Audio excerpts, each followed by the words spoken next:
सभी साथियों को नमस्कार भाई। जी जैन गुरुकुल परिवार पर आप सभी साथियों का हार्दिक स्वागत है।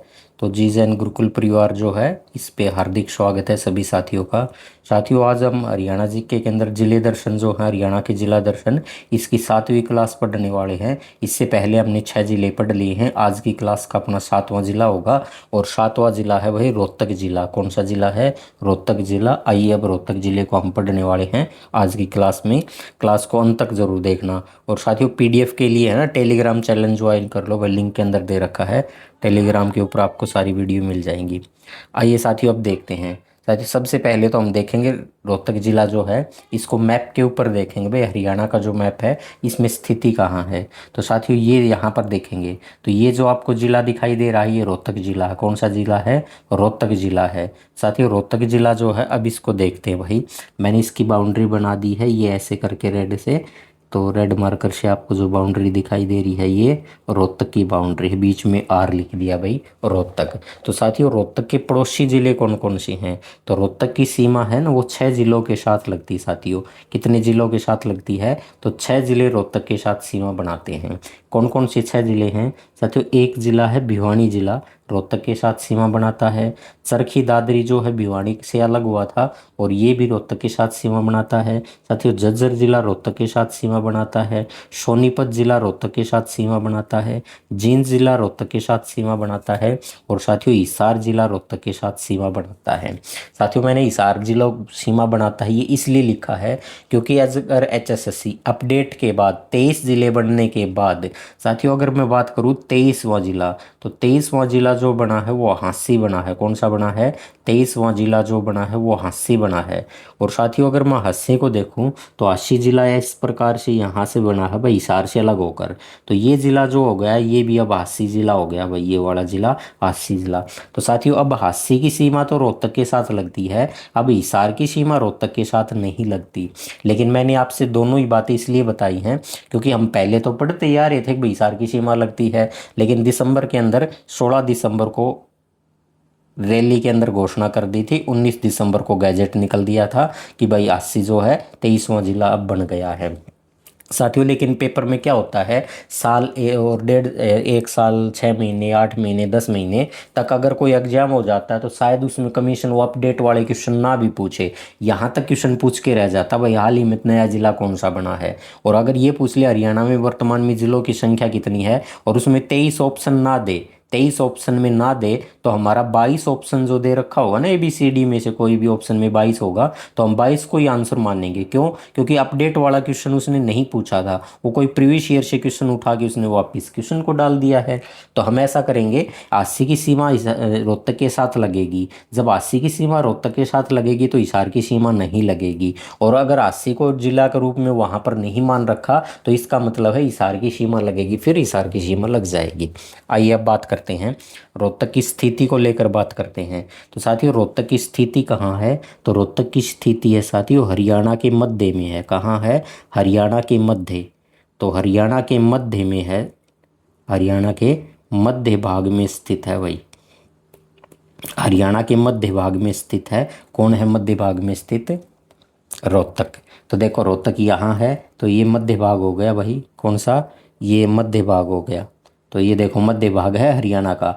जींद को हार्ट कहा जाता है। देखो जींद हार्ट है, मध्य भाग में स्थित है और ये रोहतक है। जींद के बाद मध्य भाग में या जींद के बाद हरियाणा का हार्ट कहा जाता है। रोहतक को आगे पढ़ेंगे। अब साथियों अस्तित्व में कब आया था? तो साथियों जब हरियाणा का गठन हुआ था 1 नवंबर 1966 को, उस समय हरियाणा में 7 जिले थे। कितने जिले थे? 7 जिले थे। और साथियों इन 7 जिलों में से एक जिला रोहतक जिला भी था। तो इसका मतलब रोहतक कब अस्तित्व में आया था? 1 नवंबर 1966 को। हरियाणा के गठन के समय से ही रोहतक हरियाणा का जिले के रूप में साथ है भाई।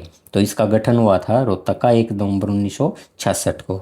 साथियों क्षेत्रफल की अगर मैं बात करूं भाई तो क्षेत्रफल कितना है? तो रोहतक का जो क्षेत्रफल है साथियों 1745 जो है वर्ग किलोमीटर में है। कितना है? वर्ग किलोमीटर में है। या साथियों इसको हम कह सकते हैं किलोमीटर स्क्वायर में जो है वो इसका रोहतक का वर्तमान का क्षेत्रफल है। अगर मैं बात करूं भाई रोहतक की जनसंख्या कितनी है तो साथियों रोहतक की जनसंख्या जो है 2011 के आंकड़ों के अनुसार अनुसार 2011 की जनसंख्या के आंकड़े जो आए हैं उसके अनुसार रोहतक की जनसंख्या साथियों 10 लाख से अधिक है। किससे अधिक है?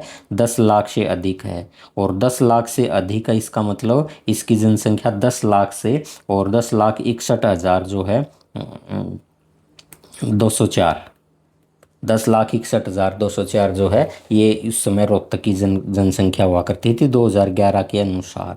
वर्तमान में तो हो सकता है ये 15 लाख क्रॉस भी कर गई हो या 15 लाख के करीब चली गई हो। अब साथियों हम यहाँ से क्वेश्चन पढ़ेंगे, नोट बना के आपको एक बात लिखनी है। रोहतक हरियाणा का लैंडलॉक्ड होता है साथियों, सथल अवरुद्ध बोलते हैं। लैंडलॉक्ड को क्या बोलते हैं? सथल अवरुद्ध बोलते हैं।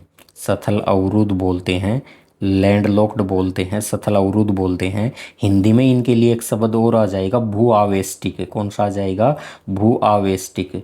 तो भू आवेष्टिक जो है तो ये कौन सा हो जाएगा? रोहतक हो जाएगा। साथियों भू आवेष्टिक का मतलब क्या है? भू आवेष्टिक का मतलब है रोहतक हरियाणा का एक ऐसा जिला है जिसकी सीमा हरियाणा के ही जिलों के साथ लगती है, किसी अन्य जिलों के साथ, किसी अन्य स्टेट के साथ बाउंड्री उसकी नहीं लगती है। हरियाणा के ही जिलों के साथ उसकी सीमा लगती है, हरियाणा के अलावा उसकी सीमा अन्य स्टेट के साथ नहीं लगती है। तो ऐसा हरियाणा के अंदर एक जिला और भी है, चरखी दादरी। और नया जिला जो बना है ना अभी हांसी, तो हांसी, चरखी दादरी और रोहतक 3 जिले ऐसे हैं हरियाणा के अंदर वर्तमान में जिनकी सीमा किसी अन्य राज्य के साथ नहीं लगती। उनकी सीमा हरियाणा के ही अन्य जिलों के साथ गिरी हुई है, वही हरियाणा के अंदर ही है, गिरी हुई है वही वो से। तो ये सारी बात लिख ली हमने। तो वर्तमान के अंदर अगर लिखना चाहें तो भाई इसमें मैं आगे डैश बना के आपको लिखवा देता हूँ साथियों। रोहतक, चरखी दादरी और अब नया जिला जो बना 23वां जिला जो बना है हांसी जो है, इसकी सीमा भी जो अन्य राज्यों के साथ नहीं लगती। तो हरियाणा में 3 ऐसे जिले हो जाएंगे जो क्या हैं? लैंडलॉक्ड डिस्ट्रिक्ट हैं भाई। आगे पढ़ने वाले हैं। अब अगले आगे भी एक नोट बना के लिख रखा है कि रोहतक की सीमा, मैं आपसे लिख देता हूँ भाई। रोहतक की सीमा जो है अभी हमने डिस्कस किया था 6 अन्य जिलों के साथ लगती है। रोहतक के साथ 6 जिलों की सीमा लगती है भाई। रोहतक के साथ 6 जिलों की सीमा लगती है।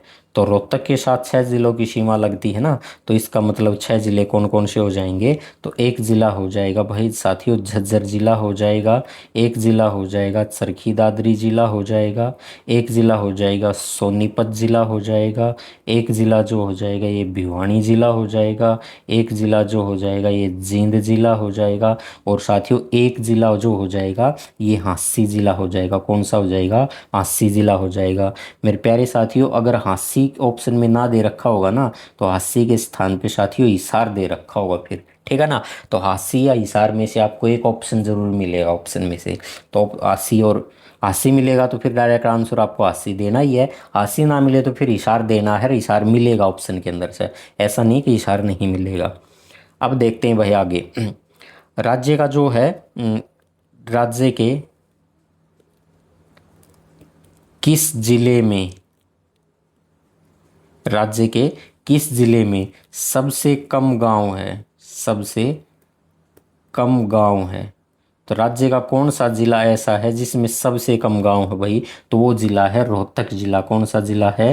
रोहतक जिला है। और रोहतक जिले के अंदर मात्र 143 गांव आते हैं भाई। कितने गांव आते हैं? 143 गांव आते हैं रोहतक के अंदर। साथियों मेरा आपसे क्वेश्चन है और ये आप कमेंट के अंदर बताएंगे भाई, सबसे ज़्यादा गांव जो है हरियाणा के कौन से ज़िले में है? सबसे कम तो रोहतक के अंदर है, सबसे ज़्यादा आपको कमेंट में बताना भाई, कमेंट में बताना सबसे ज़्यादा कहाँ पर है, ठीक है ना। अब आगे बात करते हैं भाई हैं उपनाम की। साथियों हम उपनाम की बात कर लेते हैं। तो उपनाम की बात करेंगे तो इसे कहा जाता है भाई हरियाणा का हृदय। क्या कहा जाता है? Heart of Haryana. हरियाणा का हृदय कहा जाता है। रोहतक को क्या कहा जाता है? हरियाणा का हृदय। हृदय का मतलब साथियों दिल से है। हृदय का मतलब, हार्ट का मतलब दिल से है। और यहाँ ब्रैकेट में ज़रूर लिख लेना भाई, जींद के बाद, जींद के बाद है हार्ट ऑफ हरियाणा तो जींद है, लेकिन जींद के बाद हरियाणा का हार्ट कहा जाता है रोहतक को कहा जाता है। पहले ऑप्शन में देख लेना भाई, पहले जींद ऑप्शन देना है, जींद ऑप्शन, ये मैंने आपसे लिख के दे दिया है। ये पहले जींद ऑप्शन देना है। अगर जींद ऑप्शन में ना मिले तो फिर हार्ट ऑफ हरियाणा हमने बता देना है रोहतक को। किसको बता देना है? हार्ट ऑफ हरियाणा जो है किसको बता देना है भाई? रोहतक को बता देना है। अगर ऑप्शन में जींद ना मिले तो रोहतक को बताना है। अब दूसरा उपनाम की बात करते हैं हम साथियों। एजुकेशन हब के नाम से जाना जाता है भाई। इसको किस नाम से जाना जाता है? एजुकेशन हब के नाम से जाना जाता है या एजुकेशन सिटी के नाम से जाना जाता है। तो हरियाणा की एजुकेशन सिटी कौन सी है भाई? तो हम बता देंगे भाई एजुकेशन सिटी रोहतक को भी जाना जाता है एजुकेशन सिटी के नाम से। लेकिन साथियों मैं आपसे फिर बात करता हूँ, हरियाणा की एजुकेशन हब एजुकेशन सिटी जो है सोनीपत के बाद है, सोनीपत के बाद रोहतक है, के बाद रोहतक है भाई।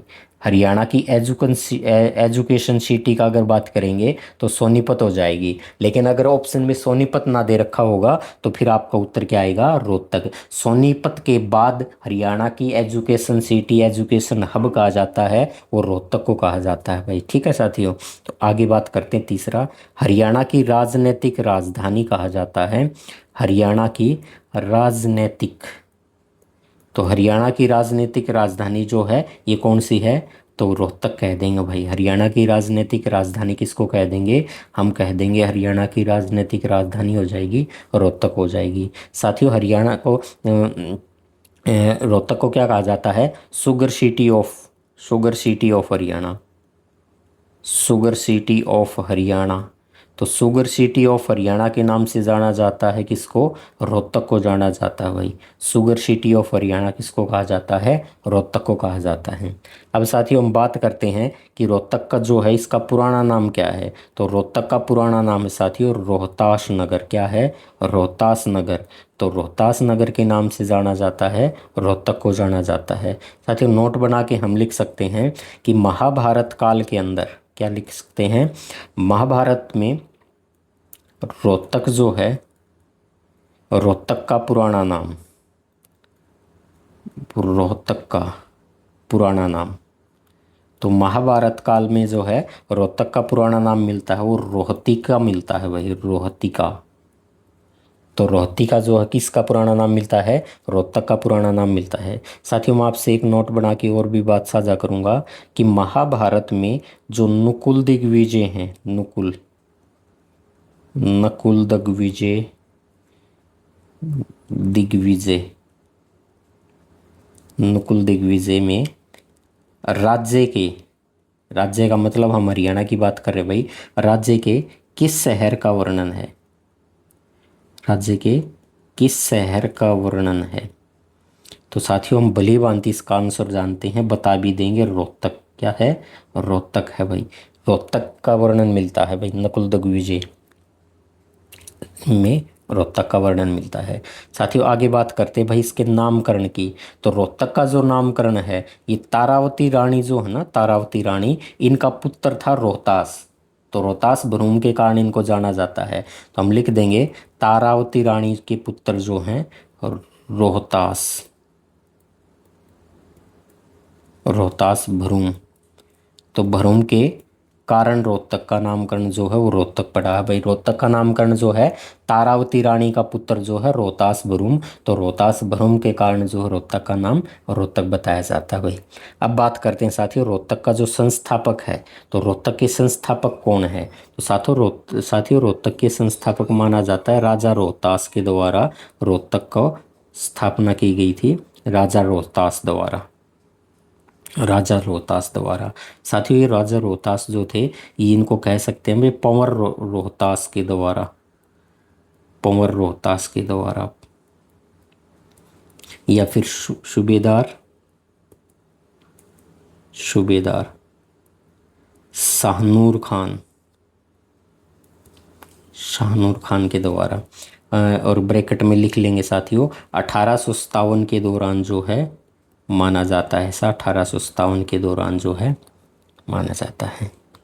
अब मैं साथियों आपसे नोट बना के एक बात को और साझा करूंगा कि बौद्ध धर्म ग्रंथ जो है, बौद्ध का धर्म ग्रंथ जो है, बौद्ध ग्रंथ जो है, और बौद्ध ग्रंथ कौन सा है? दिव्यादान है, दिव्यादान। बौद्ध ग्रंथ है दिव्यादान। बौद्ध ग्रंथ दिव्यादान में राज्य का जो है, राज्य के किस जिले का, राज्य के किस जिले का वर्णन है, राज्य के किस जिले का वर्णन मिलता है भाई, किस जिले का वर्णन मिलता है। तो आप सभी जानते हैं भाई, हम रोहतक को पढ़ रहे हैं तो रोहतक का वर्णन मिलता है। किसका वर्णन मिलता है, रोहतक का वर्णन मिलता है जब हम रोहतक जिले को पढ़ रहे हैं। ठीक है, नोट बना के एक बात को और भी साथियों आपके सामने साझा कर रहे हैं। सर्वाधिक 5 जो जिले हैं, सर्वाधिक 5 जिलों वाला मंडल कौन सा है, सर्वाधिक 5 जिलों वाला मंडल, जिलों वाला मंडल। तो सर्वाधिक 5 जिलों वाला मंडल कौन सा है साथियों, रोहतक मंडल है। कौन सा मंडल है, रोहतक मंडल है। तो रोहतक मंडल के अंदर 5 जिले आते हैं भाई। कितने जिले आते हैं, 5 जिले आते हैं। एक बार इसको लिखेंगे फिर हम हिसार के ऊपर भी बात करेंगे। तो रोहतक के अंदर 5 जिले कौन कौन से आते हैं, एक सोनीपत आता है साथियों, एक झज्जर आता है, फिर चरखी दादरी आता है भाई। ठीक है, चरखी दादरी आता है, फिर भिवानी आता है और खुद रोहतक भी इसके अंदर शामिल है भाई। ठीक है, तो ये 5 जिले होंगे जो कि इसके अंदर आते हैं, रोहतक मंडल के अंदर आते हैं। तो रोहतक मंडल में 5 जिले हैं, एक बार दोबारा देखें, सोनीपत है, झज्जर है, चरखी दादरी है, भिवानी है और रोहतक है। तो ये 5 जिले हैं, सर्वाधिक 5 जिले आते हैं। लेकिन साथियों अगर मैं बात करूँ भाई यहाँ हिसार जिले की, तो साथियों हिसार जिले के अंदर जो है 4 जिले आते हैं हिसार मंडल के अंदर, सॉरी हिसार मंडल के अंदर। तो हिसार मंडल के अंदर 5 जिले सॉरी हिसार मंडल के अंदर 4 जिले आते हैं। साथियों यहाँ पर छोटा सा एक लिखेंगे, हिसार के अंदर, हिसार में 4 जिले आते हैं। हिसार मंडल लिख देना, यहाँ याद रहेगा आपके मंडल से ही। हिसार मंडल जो है, इस हिसार मंडल में 4 जिले थे। कौन कौन से जिले थे, एक तो खुद हिसार हो गया भाई, एक खुद कौन सा हो गया, हिसार हो गया, एक हिसार हो गया, एक जींद हो गया, एक फतेहाबाद हो गया और एक क्या हो गया, सिरसा हो गया भाई, एक सिरसा हो गया। ठीक है, तो ये 4 जिले आते थे। लेकिन साथियों 2025 का दिसंबर में 16 दिसंबर को घोषणा कर दी, 19 दिसंबर को गैजेट निकल गया कि हरियाणा का 23वां जिला बन गया है भाई। 23वां जिला जब बना है हांसी, 23वां जिला कौन सा बना है, हांसी बना है। जब 23वां जिला हांसी बना है तो हांसी हिसार मंडल का ही भाग होगा। कौन सा, हिसार मंडल का भाग होगा। तो हिसार मंडल के अंदर फिर कितने जिले हो जाएंगे, 5 जिले हो जाएंगे। रोहतक में भी 5 जिले और हिसार मंडल में भी 5 जिले हो जाएंगे। हांसी जिला बन चुका है तो 5 मंडल, 5 जो हैं जिले हिसार मंडल में भी आ चुके हैं। तो हिसार मंडल में अब 4+1 हो जाएंगे भाई। कितने हो जाएंगे, 4+1 हो जाएंगे। हिसार खुद हो जाएगा, जींद हो जाएगा, फतेहाबाद हो जाएगा, सिरसा हो जाएगा और क्या हो जाएगा, हिसार हो जाएगा। तो ये मंडल आप जरूर से जरूर ध्यान रखना। अच्छा अब बात करते हैं हम विधानसभा क्षेत्र की। साथियों रोहतक के अंदर विधानसभा क्षेत्र जो है वो 4 विधानसभा क्षेत्र हैं। कितने विधानसभा क्षेत्र हैं, 4 विधानसभा क्षेत्र हैं। साथियों 4 विधानसभा क्षेत्र में एक विधानसभा क्षेत्र जो है ये रोहतक है। कौन सा है, रोहतक। तो मैं इसको एक पॉइंट बना के लिख देता हूँ, रोहतक है।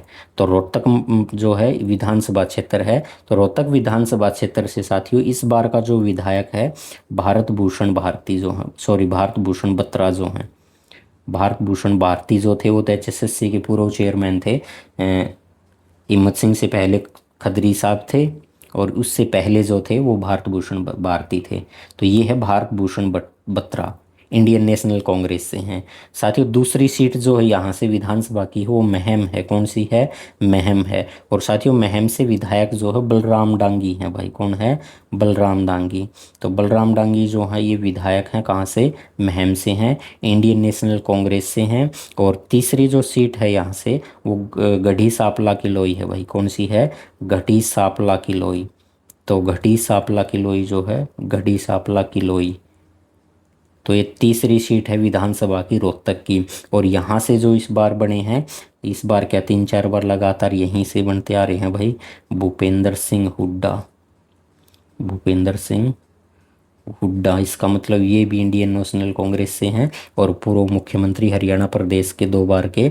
चौथी सीट जो है यहाँ कलानौर की सीट है भाई। चौथी सीट जो है कलानौर की सीट है। और साथियों कलानौर की सीट है ये आरक्षित सीट है भाई। आरक्षित सीट है। कलानौर की सीट जो है आरक्षित सीट है। कौन सी सीट है? रिजर्व सीट है, आरक्षित सीट है। तो यहाँ से जो विधायक बनी है वो शकुंतला खट्टक बनी है भाई। कौन सी बनी है? शकुंतला खट्टक। ये भी भाई यहाँ से कई बार बन ली। शकुंतला खट्टक जो है इंडियन नेशनल कांग्रेस से, इंडियन नेशनल कांग्रेस से है भाई। अब बात करते हैं भाई रोहतक की तहसील की बात करते हैं। तो साथियों रोहतक में तहसील जो है वो रोहतक में 4 तहसील हैं। कितनी तहसील हैं? 4 तहसील हैं। एक तहसील तो रोहतक तहसील है, दूसरी तहसील सांपला तहसील है, कलानौर तहसील है और महम। कलानौर और महम, ये हरियाणा रोहतक के अंदर 4 तहसील है भाई। रोहतक में उप तहसील जो है वो लाखन माजरा है भाई। उप तहसील कौन सी है? लाखन माजरा। तो लाखन माजरा की उप तहसील जो है ये कहाँ है? सॉरी, उप तहसील लाखन माजरा है रोहतक की। अब बात करते साथी उद्योग की बात कर लेते हैं कि रोहतक के अंदर जो उद्योग हैं इनकी बात कर लेते हैं। तो साथियों रोहतक के अंदर जो है उद्योग के अंदर वीटा का मिल्क प्लांट भी है भाई। वीटा मिल्क प्लांट जो है, वीटा का milk plant, milk plant, milk plant तो ये कहाँ है? रोहतक के अंदर है भाई। और साथियों इसकी स्थापना की अगर बात करें ना भाई, 1976-77 के अंदर इसकी स्थापना हुई थी। 1976-77 में इसकी स्थापना हुई थी। नंबर 2 उद्योग की बात कर लेते साथियों। यहाँ अमूल डेयरी का उद्योग है भाई। कौन सा उद्योग है? अमूल डेयरी का उद्योग जो है वो यहाँ पर है, अमूल डेयरी का उद्योग। और साथियों यहीं पर अमूल का मिल्क प्लांट भी है भाई। अमूल का दूध यानी मिल्क प्लांट भी है यहाँ अमूल का रोहतक के अंदर। और ठीक है, सॉरी, मिल्क प्लांट धारूहेड़ा में है भाई, रोहतक में नहीं, धारूहेड़ा के अंदर है। और अमूल डेयरी का जो है ये रोहतक में है। क्या है? रोहतक के अंदर है।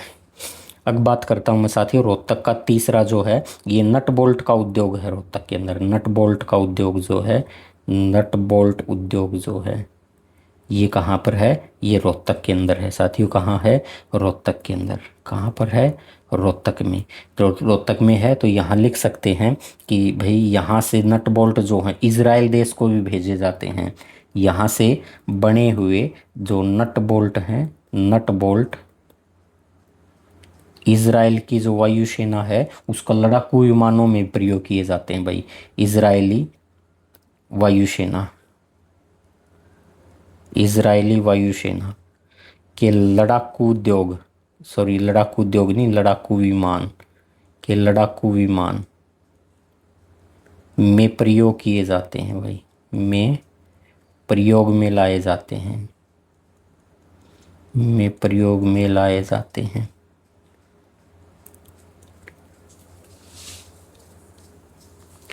और चौथा उद्योग की बात कर लेते हैं साथियों। इसके अंदर एक चीज़ और नोट बना के लिख लेना भाई।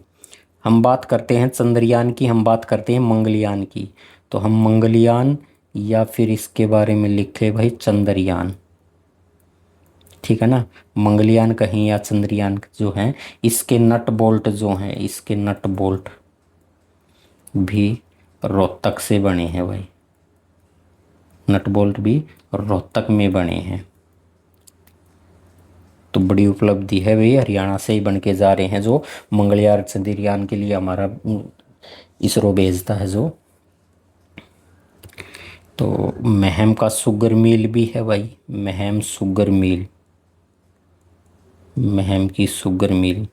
साथ ही इसकी स्थापना पूछी जा सकती है भाई। महम शुगर मिल की स्थापना जो है 1991 के अंदर है। साथ ही एक शुगर मिल और भी है यहाँ पर रोहतक के अंदर, वो है भाली आनंदपुर वाली, भाली आनंदपुर, भाली आनंदपुर की शुगर मिल, भाली आनंदपुर शुगर मिल। तो भाली आनंदपुर शुगर मिल जो है ये भी रोहतक के अंदर है भाई। कहाँ पर है? रोहतक के अंदर है। और साथ ही इसकी स्थापना की अगर बात करूँ, मैं स्थापना की बात करूँ तो ये 1956 के अंदर इसकी स्थापना हुई थी। लेकिन ब्रैकेट में कर लेना भाई, इसका नवीनीकृत जो किया था वो 2009 में किया गया था। कब किया था? 2009 में इसको नवीनीकृत किया गया था। रोहतक के अंदर है। नंबर 6 पे लिख लेते हैं भाई, यहाँ पर कपड़ा मार्केट है भाई, कपड़ा मार्केट, कपड़ा मार्केट है यहाँ पर। और रोहतक के अंदर कपड़ा मार्केट जो है ये प्रसिद्ध है, कौन सी? प्रसिद्ध प्रसिद्ध सौरी मार्केट है भाई। सौरी मार्केट कपड़ा के लिए प्रसिद्ध है। HSSC का प्रीवियस ईयर क्वेश्चन है। थोक कपड़े मिलते हैं भाई यहाँ, थोक के भाव में मिलना है कपड़े, थोक कपड़े के लिए जो है ये प्रसिद्ध है। यहाँ पर साथियों नोट बना के एक बात को लिखेंगे, नोट बना के एक बात लिखेंगे, यहीं पर लिखते हैं, नोट बना के लिखते हैं। ये एशिया की सबसे बड़ी मार्केट है भाई कपड़े की, एशिया की सबसे बड़ी कपड़े की मार्केट तो कौन सी है? सौरी मार्केट ही है, रोहतक की सौरी मार्केट, रोहतक की सौरी मार्केट है रोहतक की, ये ध्यान रखना भाई। आगे बात करते हैं भाई, यहाँ पर रेवड़ी गज्जक उद्योग के लिए भी प्रसिद्ध है। ये रेवड़ी व गज्जक के लिए भी प्रसिद्ध है, के लिए भी रोहतक प्रसिद्ध है भाई, प्रसिद्ध है। 7 पॉइंट पे बना के लिख सकते हैं। एशियन पेंट जो है, एशियन पेंट, एशियन पेंट उद्योग के लिए भी रोहतक प्रसिद्ध है भाई, ठीक है ना। एशियन पेंट उद्योग के लिए भी क्या प्रसिद्ध है? रोहतक प्रसिद्ध है। आगे बात करते हैं साथियों, रोहतक के अंदर जो मंदिर है उन मंदिर की बात कर लेते हैं साथियों। एक मंदिर तो है बाबा मस्तनाथ का मंदिर। कौन सा मंदिर है? बाबा मस्तनाथ का मंदिर। बाबा मस्तनाथ का जो मठ है, मठ के नाम से जानते हैं भाई उसको, मठ के नाम से। और साथियों ये कहाँ पर है? ये स्थल बोहर के अंदर है। कहाँ पर है? स्थल बोहर के अंदर है, स्थल बोहर, स्थल बोहर में है, रोहतक में। नए बस स्टैंड और दिल्ली बाईपास के बीच में आता है ये रोहतक। और आगे देखेंगे भाई, मंदिर पढ़ रहे हैं ना, हाँ मंदिर में ये लिख देते हैं, इसी में नोट बना के लिख सकते हैं साथियों। इसके बारे में थोड़ी चर्चा आगे करेंगे जब हम मेले वगैरह पढ़ेंगे, शिक्षण संस्थान पढ़ेंगे, उस समय जिक्र कर लेंगे इनका। तो नाथ संप्रदाय जो है, नाथ संप्रदाय आधा में आएगा, नाथ संप्रदाय, नाथ संप्रदाय या इसको कानफाड़ा संप्रदाय बोलते हैं भाई। क्या बोलते हैं? कानफाड़ा संप्रदाय, कनफड़ा संप्रदाय के से संबंधित है, ऐसा लिख देंगे, संप्रदाय से संबंधित है, से संबंधित है। नंबर 2 पे लिख देंगे साथियों। यहाँ मंदिर की अगर जिक्र कर रहे हैं तो दुर्गा मंदिर जो है रोहतक का ही प्रसिद्ध है भाई, ये दुर्गा मंदिर। तो दुर्गा मंदिर है साथियों, ये रोहतक में है। कहाँ पर है? रोहतक का मंदिर दुर्गा मंदिर है साथियों। इसका उद्घाटन, इसका उद्घाटन भारत के दूसरे प्रधानमंत्री, भारत के दूसरे प्रधानमंत्री श्री लाल बहादुर शास्त्री जी, श्री लाल बहादुर शास्त्री व उनकी पत्नी ललिता शास्त्री,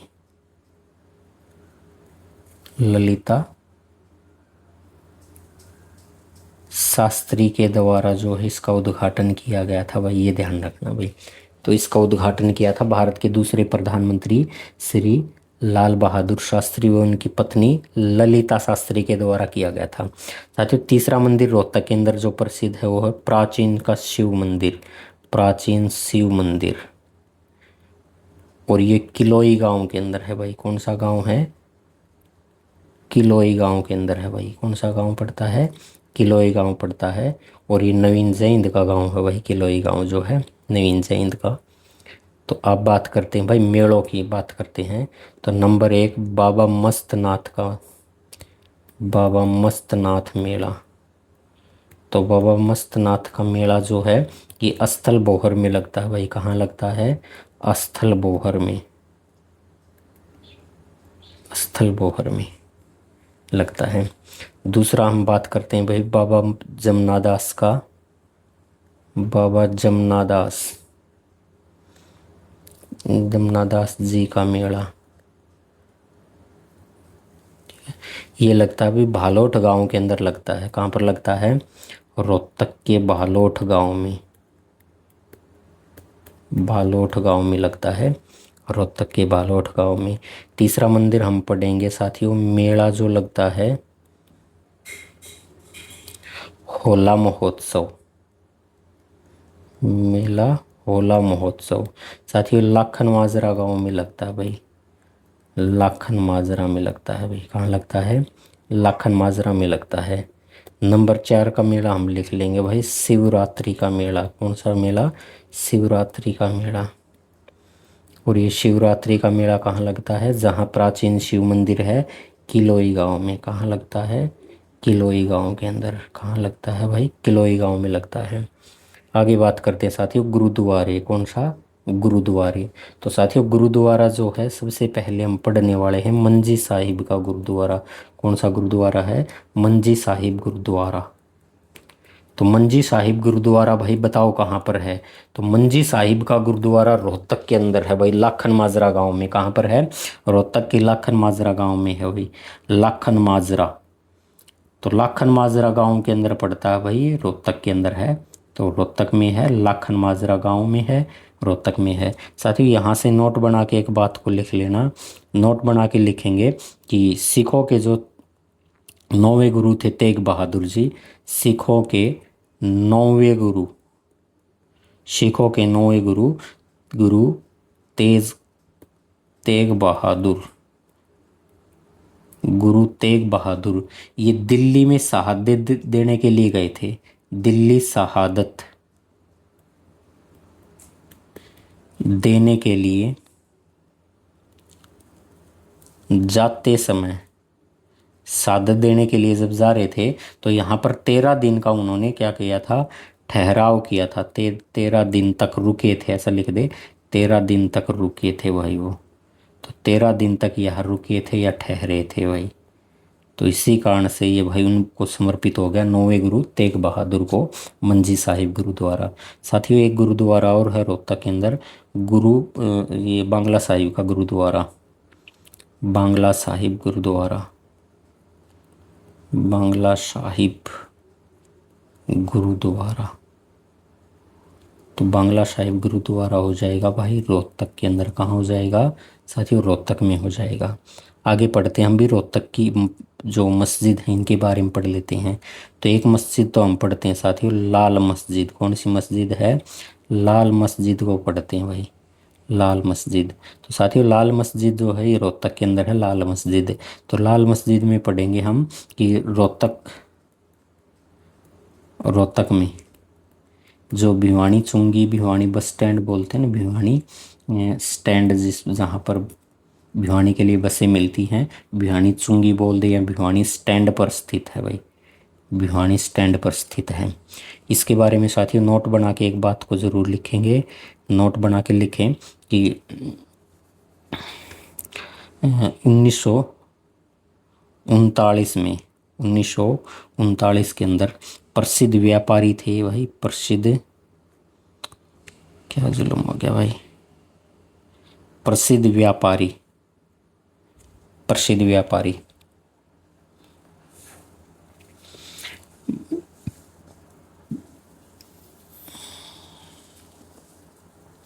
जिनका नाम था साथियों हाजी,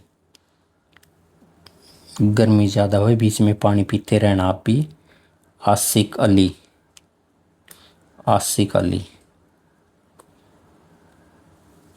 आशिक अली के द्वारा जो है इसका निर्माण करवाया गया था। इसमें आगे इसी नोट में लिख देते हैं साथियों, एक और नोट बना के नहीं लिखेंगे, डायरेक्ट इसी में लिखेंगे। इसे शीशे वाली मस्जिद भी कहा जाता है भाई, सॉरी किले वाली मस्जिद जो है, किले वाली मस्जिद भी कहा जाता है, किले वाली मस्जिद भी कहा जाता है। तो किले वाली मस्जिद भी किसको कहा जाता है? वो इसी को कहा जाता है भाई, लाल मस्जिद को। साथियों इसी के बारे में लिख लेंगे, लाल मस्जिद जो है, लाल मस्जिद रेवाड़ी में है, रेवाड़ी में भी है। साथियों लाल मस्जिद अब HSSC पूछेगी तो हमने रोहतक को आंसर देना है। रोहतक ऑप्शन में ना हो तो इसका मतलब रेवाड़ी वाले का जिक्र कर रहा है, रेवाड़ी और रोहतक दोनों हो तो फिर हमने रोहतक को जिक्र करना है। ठीक है, तो ध्यान रखना इस बात को भी। 1570 में अकबर के समय में, 1570 में अकबर के समय में बनी थी भाई ये रेवाड़ी वाली जो है। कब बनी थी? रेवाड़ी के अंदर भी एक लाल मस्जिद है और रेवाड़ी की लाल मस्जिद अकबर के समय 1570 के अंदर बनी थी। और जो मस्जिद रोहतक के अंदर है लाल मस्जिद, इसको किले वाली मस्जिद के नाम से भी जाना जाता है, ये आप ध्यान रखना। साथियों रोहतक की दूसरी मस्जिद का हम जिक्र करते हैं जिसको दीनी मस्जिद के नाम से जाना जाता है। कौन सी मस्जिद है साथियों? दीनी मस्जिद के नाम से जाना जाता है। तो दीनी मस्जिद कहाँ है? रोहतक के अंदर। कहाँ है? रोहतक के अंदर। तो यहाँ पर लिख सकते हैं वर्तमान के अंदर, वर्तमान में यहाँ पर, यहाँ भगवान महावीर की प्रतिमा लगा रखी भाई, भगवान महावीर की प्रतिमा स्थापित की थी। साथियों इसका निर्माण किसके द्वारा करवाया गया था? अगर पूछे भाई आपसे कि इसका निर्माण किसके द्वारा करवाया गया था, तो इसका निर्माण जो है ना औरंगजेब के द्वारा करवाया गया था। औरंगजेब के द्वारा। और साथियों अगर औरंगजेब वाला ना मिले ना तो फिर 1140 ईस्वी में बनी थी भाई ये दोनों ही फैक्ट मिलते हैं। औरंगजेब के समय में इसका निर्माण हुआ था, औरंगजेब के द्वारा करवाया गया था, या फिर या बना के लिख लेना, यहाँ बीच में या ज़रूर लिख लेना, या फिर आपको क्या मिलेगा 1140 में बनी थी भाई, इसका मतलब 12वीं शताब्दी में बनी थी, ऐसा लिख लेना 12वीं शताब्दी। तो कब बनी थी? 12वीं शताब्दी में बनी थी, 1140 में बनी थी। एक और मस्जिद को हम पढ़ने वाले हैं भाई, शीशे वाली मस्जिद अब। ठीक है, तो तीसरी मस्जिद पढ़ देंगे हम, शीशे वाली मस्जिद। तीसरी शीशे वाली मस्जिद, शीशे वाली मस्जिद। तो साथियों शीशे वाली मस्जिद के बारे में अगर आपसे पूछे भाई तो ये इस कहाँ पर है? रोहतक के अंदर है। इसको कांच की मस्जिद के नाम से भी जाना जाता है भाई, कांच की मस्जिद, कांच की मस्जिद। और ये कहाँ है? रोहतक में है भाई। और बनाने का काम किया था भाई आसिक अली। ठीक है ना, आसिक अली। और रोहतक के अंदर एक और लिख देंगे नंबर 4 पे, ये भी इम्पोर्टेंट है, पेपर में अक्सर आती रहती है भाई, काजी की मस्जिद। कौन सी मस्जिद? काजी की मस्जिद। तो साथियों काजी की मस्जिद जो है ये पूछेगा आपसे कहाँ पर है, तो पेपर में आ जाए भाई रोहतक में है। नोट बना के लिख देंगे साथियों, नोट बना के लिख देंगे कुतुब मीनार की, दिल्ली की जो कुतुब मीनार है ना, दिल्ली में कुतुब मीनार की हूबहू नकल है, कुतुब मीनार की हूबहू नकल। तो कुतुब मीनार की हूबहू नकल जो है कौन सी है? वो है काजी की मस्जिद, रोहतक की काजी की मस्जिद। आइए आगे बात करते हैं साथियों, शिक्षा के ऊपर बात करते हैं।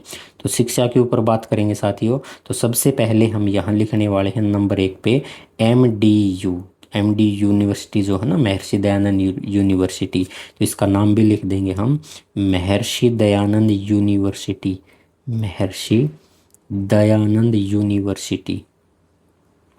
यूनिवर्सिटी को हम हिंदी में लिख देंगे विश्वविद्यालय, महर्षि दयानंद विश्वविद्यालय, MDU।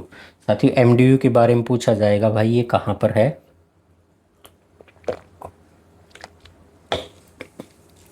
तो लिखेंगे भाई यह रोहतक में है।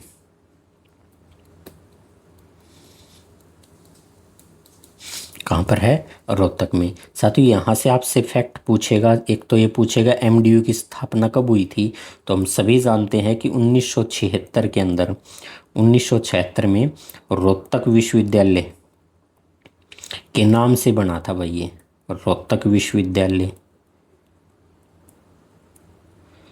रोहतक विश्वविद्यालय के नाम से, रोहतक विश्वविद्यालय के नाम से बना था। ठीक है ना। इसकी स्थापना की अगर बात की जाए तो तारीख मैं यहाँ लिख देता हूँ साथियों ब्रैकेट के अंदर, 19 अप्रैल और 1976, 19 अप्रैल 1976। ध्यान रखना इसको। ठीक है, आगे देखते हैं साथियों। वर्ष 1977 में, वर्ष 1977 में नाम जो है इसका एमडीयू कर दिया गया, महर्षि दयानंद के नाम से कर दिया गया। रोहतक यूनिवर्सिटी तो इसका नाम पहले था, रोहतक विश्वविद्यालय। एक साल के बाद 1977 में इसका नाम कर दिया महर्षि दयानंद विश्वविद्यालय, महर्षि दयानंद यूनिवर्सिटी कर दिया, महर्षि एमडीयू कर दिया, एमडीयू कर दिया गया। ठीक है ना।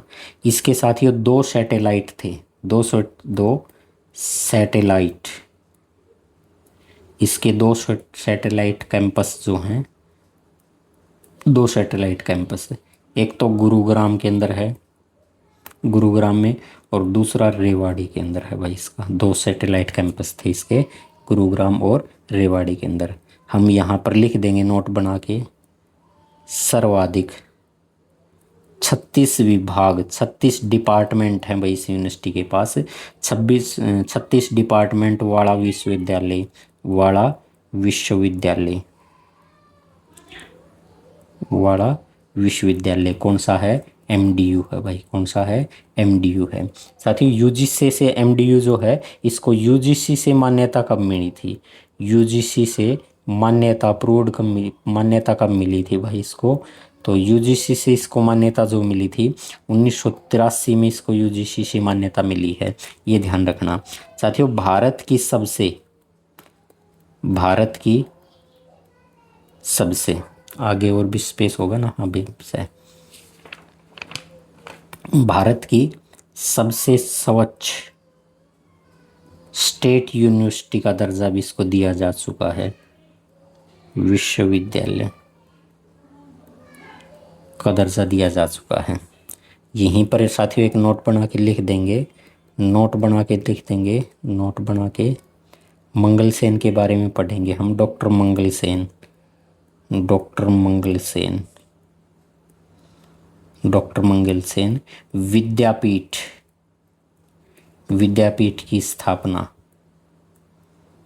विद्यापीठ की स्थापना की गई थी एमडीयू में, की गई एमडीयू में।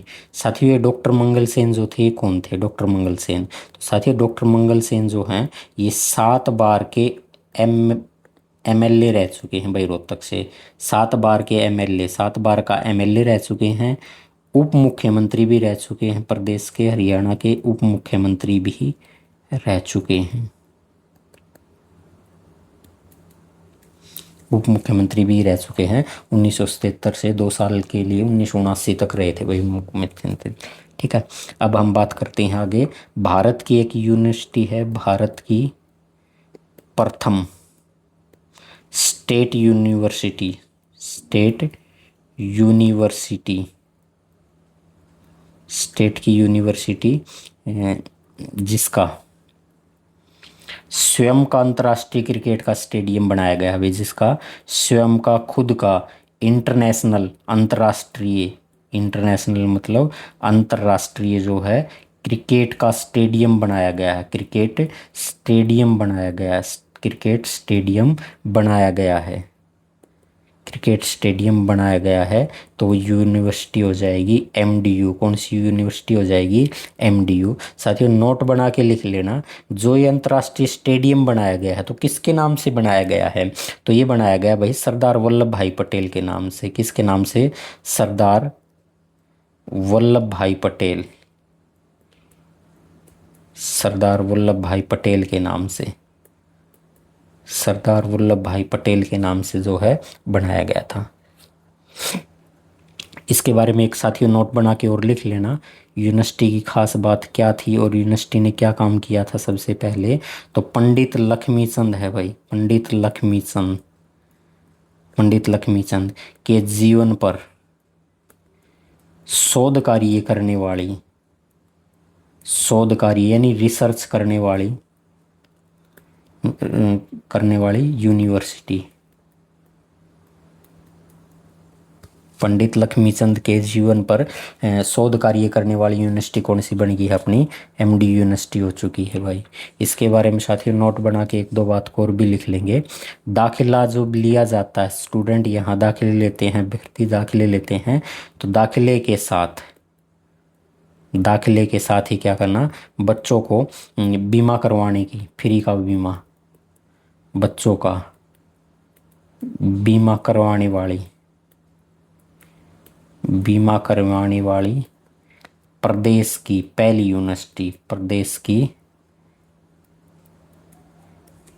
यूनिवर्सिटी तो कौन सी है भाई? ये अपनी एमडी यूनिवर्सिटी है। ऐसा कि दाखिले के साथ ही बच्चों का बीमा करवाने वाली कौन सी हो गई? यूनिवर्सिटी हो गई, एमडी यूनिवर्सिटी होगी। साथियों इसके अंदर एक और बात लिख लेंगे, भारतीय वायुसेना के साथ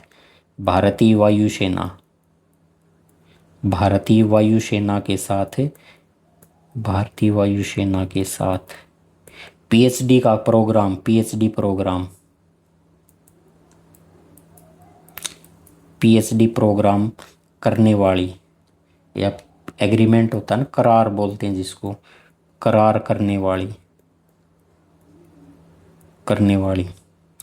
university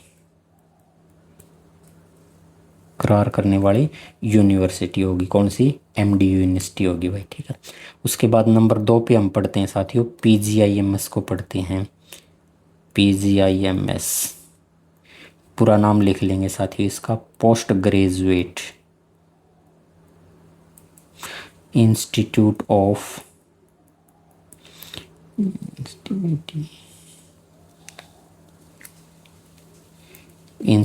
of medical science.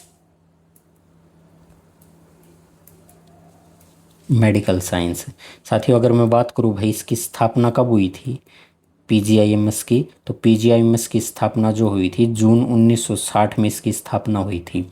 Medical college के रूप में हुई थी, ये भी लिखना, मेडिकल कॉलेज के रूप में हुई थी, मेडिकल कॉलेज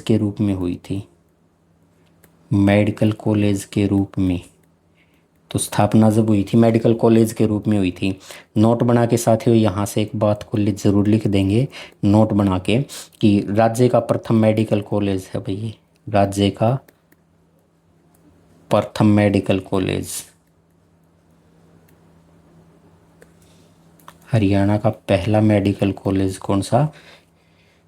पीजीआईएमएस था। तो इसमें कक्षाएं शुरू हुई थी भाई रोहतक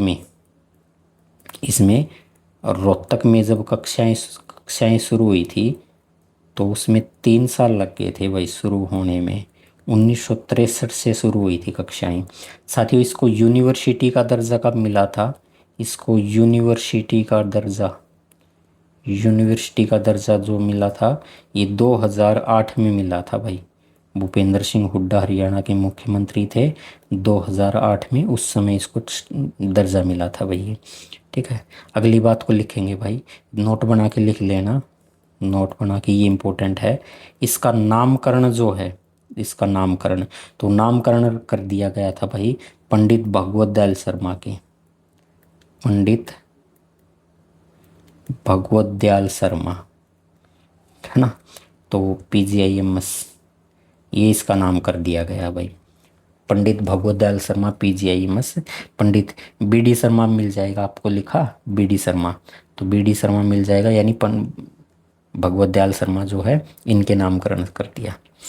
तो नंबर 3 के ऊपर लिख लेंगे भाई आईआईएम जो है, आईआईएम फुल फॉर्म इसकी लिख देंगे, Indian institute of management, Indian IND, Indian institute of management,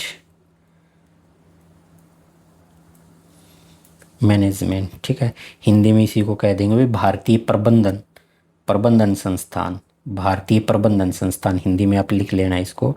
साथियों इसकी स्थापना जो की गई थी तो उस समय 11वीं पंचवर्षीय योजना थी, कौन सी? 11वीं 5 ईयर प्लान जो था, कौन सा था? 5 ईयर प्लान जो था 11वीं पंचवर्षीय योजना थी, इस बात को भी ध्यान रखना। इसके बारे में लिख सकते हैं साथियों कि भारत का प्रथम आईआईएम, प्रथम आईआईएम जो प्रबंधन के साथ साथ, प्रबंधन के साथ साथ वकालत की भी, प्रबंधन के साथ साथ वकालत की पढ़ाई, वकालत की पढ़ाई शुरू करने जा रहा है, शुरू करने जा रहा है। साथ ही इसके ब्रैकेट में लिख लेना भाई 2009 से 10 में, 2009-10 से एमडीयू में था। ठीक है, अभी इसकी नई बिल्डिंग बन गई है भाई। तो इसका एक कैंपस भी है, इसका कैंपस भी है गुरुग्राम के अंदर। कैंपस कहाँ है? गुरुग्राम के अंदर। नोट बना के लिख लेना, हरियाणा का एकमात्र, हरियाणा का एकमात्र आईआईएम, एकमात्र आईआईएम है। साथियों अब तो ये नई बिल्डिंग के अंदर आ गया, अब NH9 के ऊपर जो है नई बिल्डिंग आ गया है। इसके अंदर मैं आपसे नोट बना के एक बात को और साझा करूंगा साथियों। नोट बना कर हम लिख सकते हैं इसका ध्येय वाक्य क्या है भाई, इसका ध्येय वाक्य। तो इसका ध्येय वाक्य जो है वो है ज्ञानेन गुणेन च, ज्ञानेन गुणेन च प्रबंध, प्रबंध। ठीक है, ये इसका ध्येय वाक्य है, ये ध्यान रखना। आगे बात करते हैं हम साथियों SIFTV की। ठीक है, SIFTV सेफ्टी की बात करते हैं। इसको बोलने जाएंगे, इसकी फुल फॉर्म बनेगी state institute of film and television, films and television. साथियों इसकी स्थापना की अगर बात करें ना, स्थापना, तो इसकी स्थापना 2011 में हुई थी। कब हुई थी? स्थापना 2011 में। साथियों इसकी खास बात क्या है? यह पंडित लक्ष्मीचंद, यह Pandit Lakshmichand State University of performing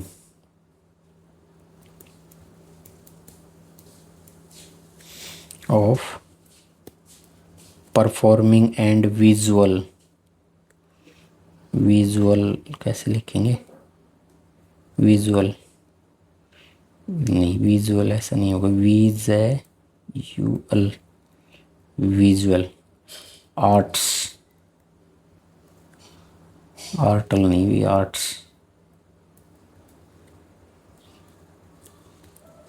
के अंतर्गत है भाई, के अंतर्गत है भाई, ये ध्यान रखना भाई। आगे अगर लिखा जाए ना, Pandit Lakshmichand State University and Performing Arts जो है साथियों, इसकी स्थापना की अगर बात की जाए तो इसकी स्थापना 2014 में थी भाई। ठीक है, इसकी स्थापना की अगर बात करें तो 2014 में स्थापना थी। उसके बाद करते हैं साथियों हम पर्यटन स्थल की बात करते हैं। तो पर्यटन स्थल की बात करेंगे तो सबसे पहला पर्यटन स्थल आ जाएगा नौरंग पर्यटन स्थल। कौन सा पर्यटन स्थल आ जाएगा? नौरंग पर्यटन स्थल आ जाएगा भाई, नौरंग पर्यटन स्थल। रोहतक के अंदर इम्पोर्टेंट है, जिला रोहतक आ जाएगा। वैसे महम के अंदर है, ये जिला रोहतक आ जाएगा। NH10 के ऊपर है भाई, NH10 पर है, ये भी ध्यान रखना भाई, NH10 पर है। साथ ही वो एक मैना पर्यटन स्थल है यहाँ पर, मैना पर्यटन स्थल, मैना पर्यटन स्थल। तो ये कहाँ पर है? रोहतक के अंदर है मैना पर्यटन स्थल।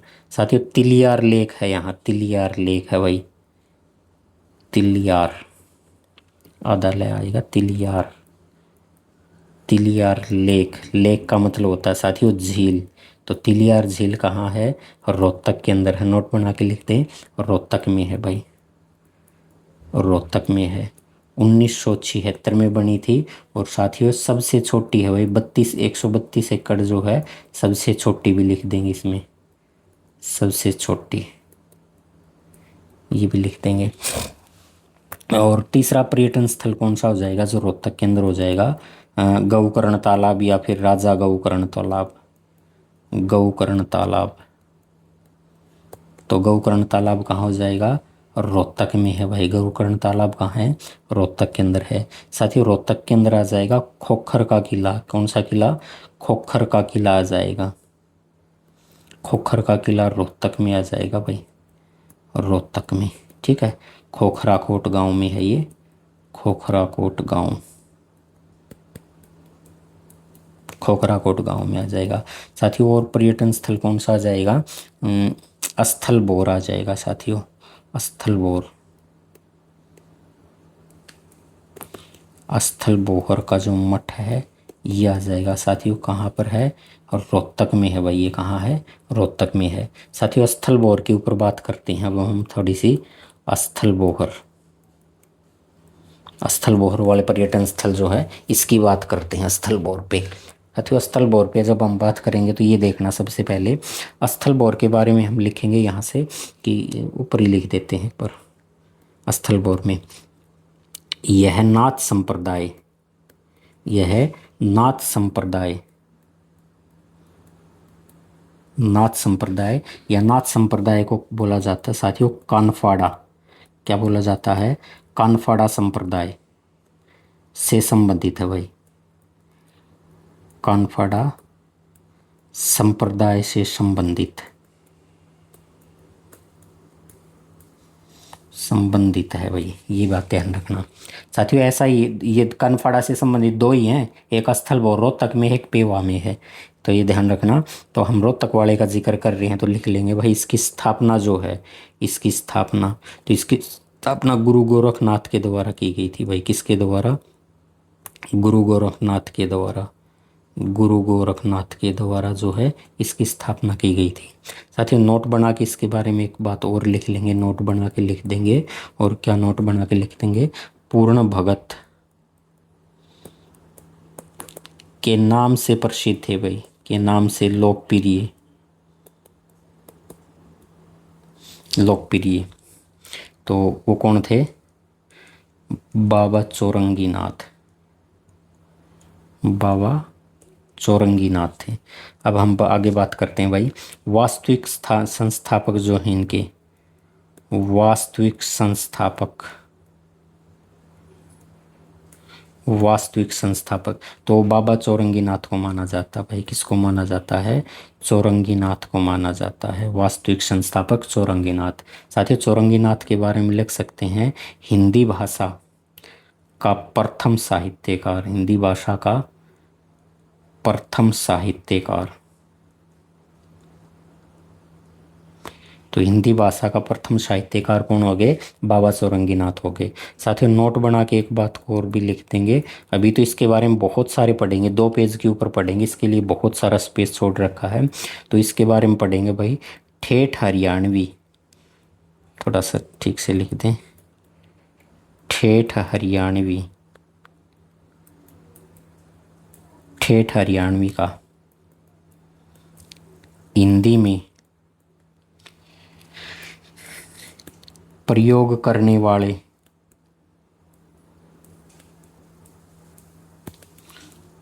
प्रथम साहित्यकार कौन से थे? वो बाबा चौरंगीनाथ ही थे भाई। कौन थे? बाबा चौरंगीनाथ, ये थे भाई बाबा चौरंगीनाथ। साथियों इसके बारे में हम लिख सकते हैं चौरंगीनाथ की महत्वपूर्ण रचनाएं जो हैं, बाबा चौरंगीनाथ की महत्वपूर्ण रचना। साथियों इनकी महत्वपूर्ण रचना है भाई, ये ध्यान से रखना, इनकी महत्वपूर्ण एक रचना है प्राण सांकली, प्राण सांकली, ये इनकी महत्वपूर्ण रचना है। वायु त्रिभुवन देव जो है, वायु, वायु है भाई, वापु नहीं है, वायु त्रिभुवनोपदेश, त्रिभुवनोपदेश जो है साथियों ये हिंदी में है इनकी। किसमें है? हिंदी में है। साथियों इस मंदिर का जो है या इस मठ का जो है जीर्णोद्धार किसके द्वारा करवाया गया था भाई? जीर्णोद्धार। तो इसका जीर्णोद्धार जो करवाने वाले व्यक्ति रहे हैं बाबा मस्तनाथ रहे हैं। कौन रहे हैं? बाबा मस्तनाथ, बाबा मस्तनाथ द्वारा जो है इसका जीर्णोद्धार करवाया गया था। साथियों इसका पूर्ण निर्माण जो है पूर्ण निर्माण नहीं भाई, पुनर्निर्माण बोलते हैं उसको, पुनर्निर्माण 1919 में भी हुआ था भाई, 1919 में हुआ था। वर्तमान की अगर बात करें साथियों, वर्तमान में संरक्षक कौन है भाई इसके, वर्तमान में संरक्षक, तो वर्तमान में इसके संरक्षक जो हैं बाबा बालकनाथ है भाई, ठीक है, Baba Balaknath member of parliament है भाई, लोकसभा के सदस्य हैं वर्तमान के अंदर। ये नोट बना के लिख देंगे, नोट बना के कि भगवान बलराम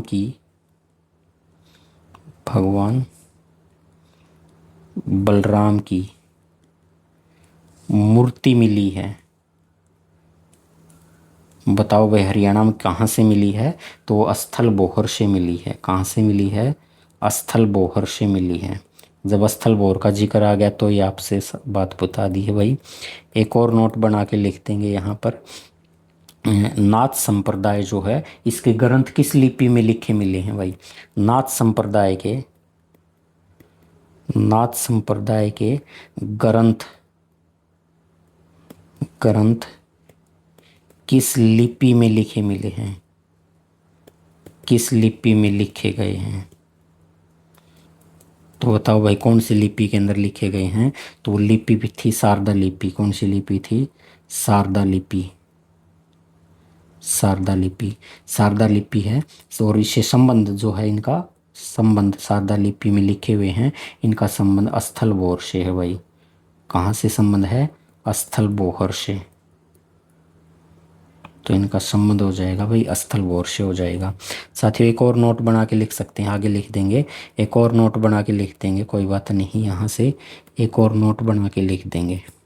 और क्या लिखेंगे, अस्थल बोहर से पेंटिंग मिली है भाई, वो किस शैली की मिली है, अस्थल बोहर से पेंटिंग किस शैली की है, किस शैली की है, ये तो राजपूत शैली की है भाई। किसकी हैं, राजपूत शैली की हैं। साथियों ये चीज़ आपसे क्यों साझा की है, क्योंकि HSSC ने प्रीवियस ईयर क्वेश्चन में पूछा था भाई ये, ठीक है ना, कि अस्थल बोहर से पेंटिंग किस शैली में मिली है, राजपूत शैली में मिली है। ये HSSC का प्रीवियस ईयर क्वेश्चन हो चुका है भाई। अब आप कहेंगे भाई HSSC ने पूछ लिया तो याद करना हमारा फ़र्ज़ है भाई, ये दोबारी आ गया पेपर में तो गलत किसी सूरत में नहीं होना चाहिए। साथियों एक नोट बना के लिख लेना, 17 सितंबर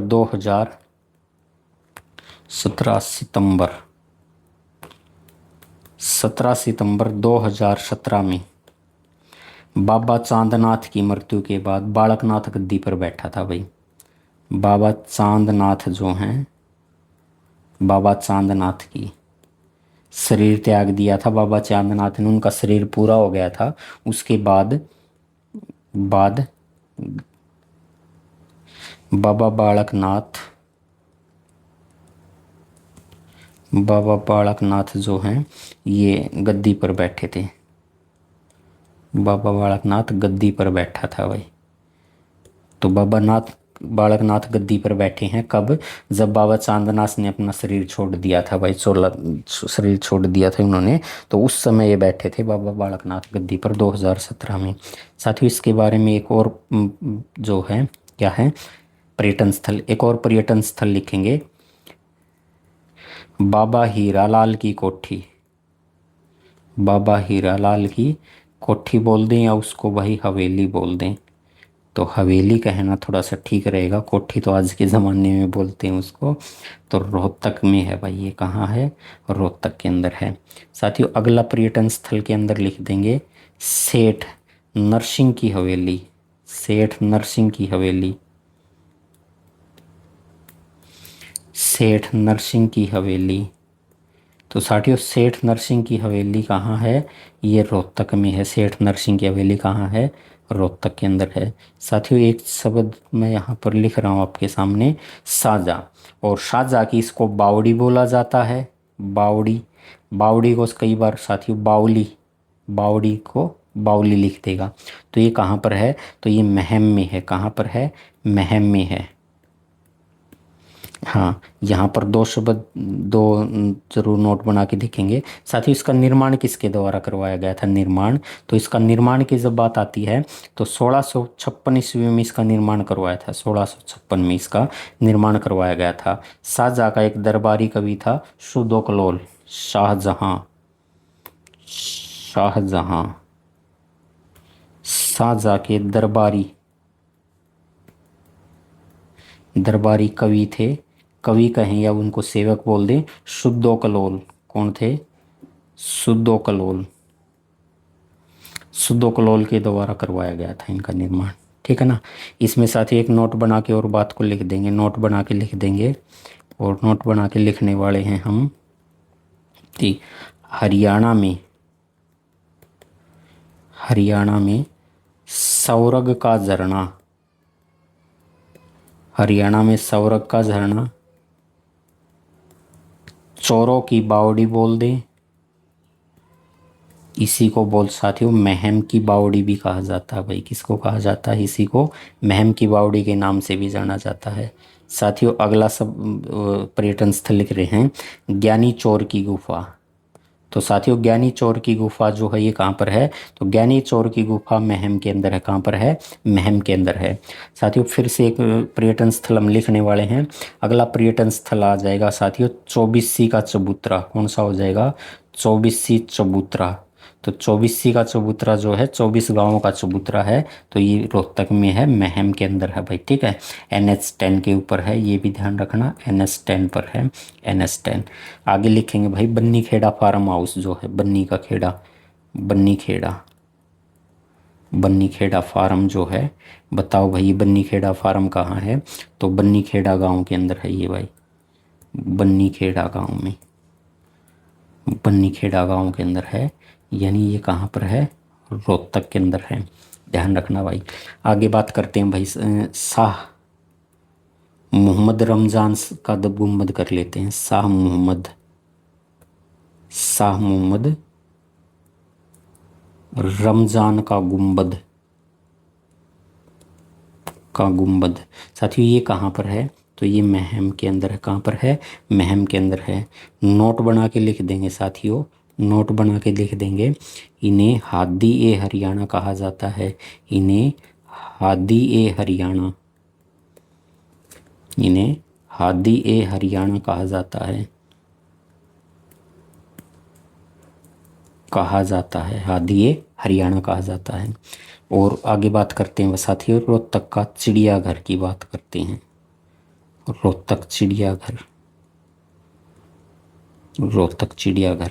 तो साथियों ये रोहतक का चिड़ियाघर जो है ये स्थापना इसकी हुई थी 1986 के अंदर। क्षेत्रफल की बात करूँ तो साथियों ये 44 एकड़ में है। कितने क्षेत्रफल में है, 44 एकड़ में है, तिलियार झील के समीप है। नोट बना के इसके बारे में खास बात क्या लिखेंगे, क्योंकि हरियाणा में 3 ही चिड़ियाघर हैं भाई, 3 ही चिड़ियाघर हैं। तो क्षेत्रफल में, क्षेत्रफल में राज्य का सबसे बड़ा, राज्य का सबसे बड़ा चिड़ियाघर है भाई ये, राज्य का सबसे बड़ा चिड़ियाघर कौन सा है, ये रोहतक का चिड़ियाघर है। साथियों अगला पर्यटन स्थल हम लिख देंगे या फिर बास्केटबॉल की एकेडमी लिख दें, बास्केटबॉल एकेडमी का जिक्र कर दें, एकेडमी या अकादमी भाई ये। ठीक है, रोहतक के अंदर है, किलोई गांव के अंदर, किलोई में है और रोहतक के अंदर। साथियों अगला पर्यटन स्थल के अंदर हम लिख लेंगे मानसरोवर पार्क का जो है, मानसरोवर, मानसरोवर पार्क युद्ध स्मारक की स्थापना। बताओ भाई कहाँ है, तो इसकी स्थापना रोहतक में की गई थी भाई। कहाँ की गई थी, रोहतक में की गई थी। साथियों हम लिख सकते हैं चौधरी बंसीलाल, चौधरी बंसीलाल क्रिकेट का स्टेडियम, क्रिकेट स्टेडियम। तो आप सभी साथी जानते भाई लाड़ी गांव के अंदर है, रोहतक के लाड़ी गांव में है, रोहतक में, रोहतक भिवानी या रोहतक कलानौर के बीच में है भाई ये। रोहतक में है। क्यों हरियाणा का होम ग्राउंड बोल सकते हैं साथियों इसको, हरियाणा का होम ग्राउंड, हरियाणा का होम ग्राउंड बोल सकते हैं इसको। सचिन तेंदुलकर ने अपना लास्ट मैच इसी रणजी का जो था इसी लाल स्टेडियम के अंदर ही खेला था, बंसीलाल स्टेडियम के अंदर खेला था। साथियों अगर आपसे पूछे कि भाई राजीव गांधी, पूछे कि राजीव गांधी स्टेडियम कहाँ है,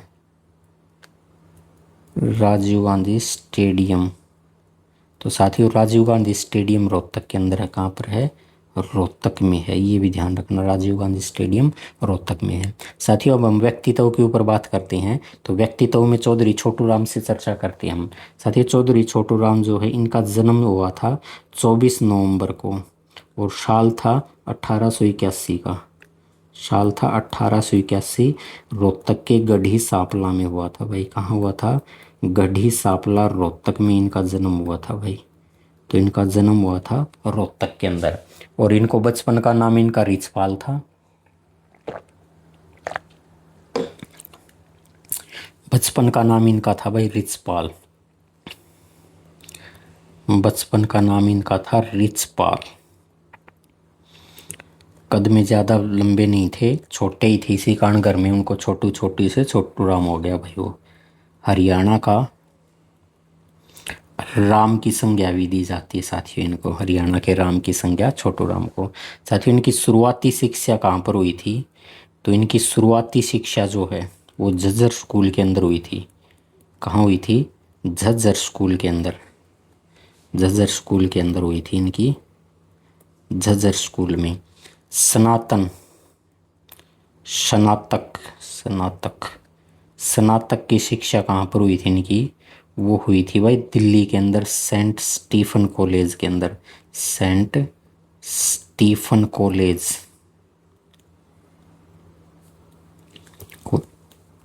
कॉलेज जो है दिल्ली, वहाँ पर हुई थी। साथियों वकालत की शिक्षा, वकालत की शिक्षा, तो इनकी वकालत की शिक्षा जो हुई थी वो आगरा के अंदर हुई थी भाई, वकालत की शिक्षा आगरा में हुई थी, और आगरा में हुई थी 1910 में, ठीक है 1910 में हुई थी। उसके बाद हम लिख सकते हैं भाई छोटू राम के हितकारी कौन रहे हैं, छोटू राम के हितकारी हमने भिवानी जिला पढ़ा तब भी लिखा था, छोटू राम के हितकारी,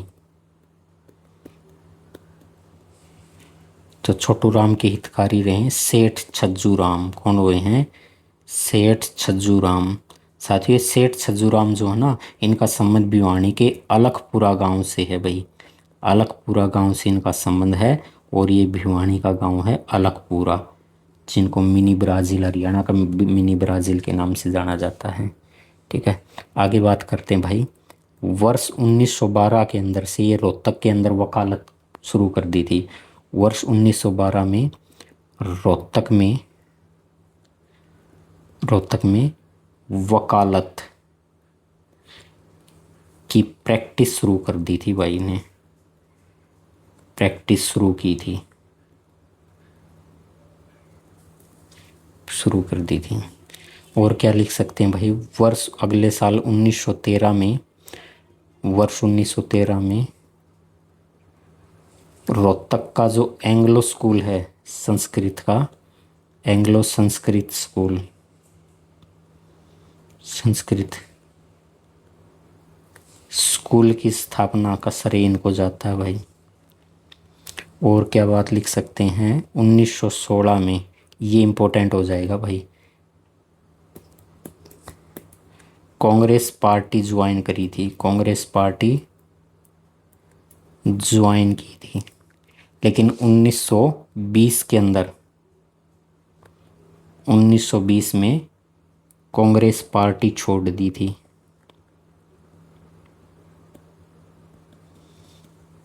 कांग्रेस पार्टी छोड़ दी थी क्योंकि असहयोग आंदोलन जो हुआ था उसके बाद इन्होंने क्या कर दिया, कांग्रेस पार्टी से छुटकारा पा लिया भैया, छोड़ दी इन्होंने।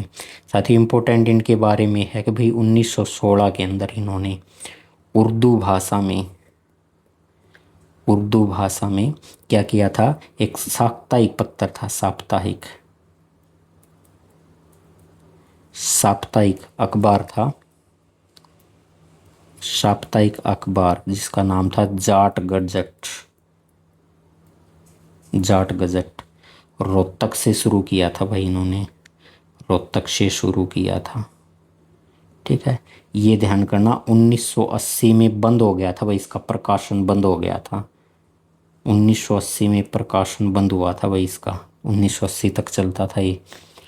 अब आगे बात करते हैं भाई, एक पुस्तक है, नोट बना के लिख देंगे इसको।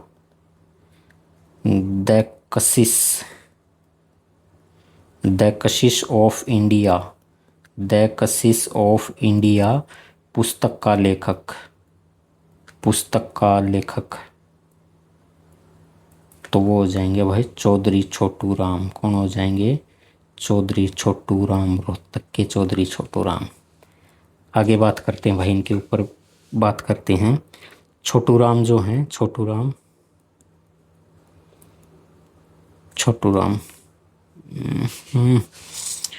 छोटू राम असहयोग आंदोलन जब हुआ था, असहयोग, असहयोग आंदोलन के खिलाफ थे, असहयोग आंदोलन के खिलाफ थे भाई, ये असहयोग आंदोलन के खिलाफ थे। और नोट बना के एक बात को लिख लेना भाई, ये बहुत बहुत इम्पोर्टेंट है, नोट बना के लिख लेना। असहयोग आंदोलन को, असहयोग, असहयोग आंदोलन को, आंदोलन को हरियाणा के अंदर क्या कहा जाता था? गांधी की आंधी।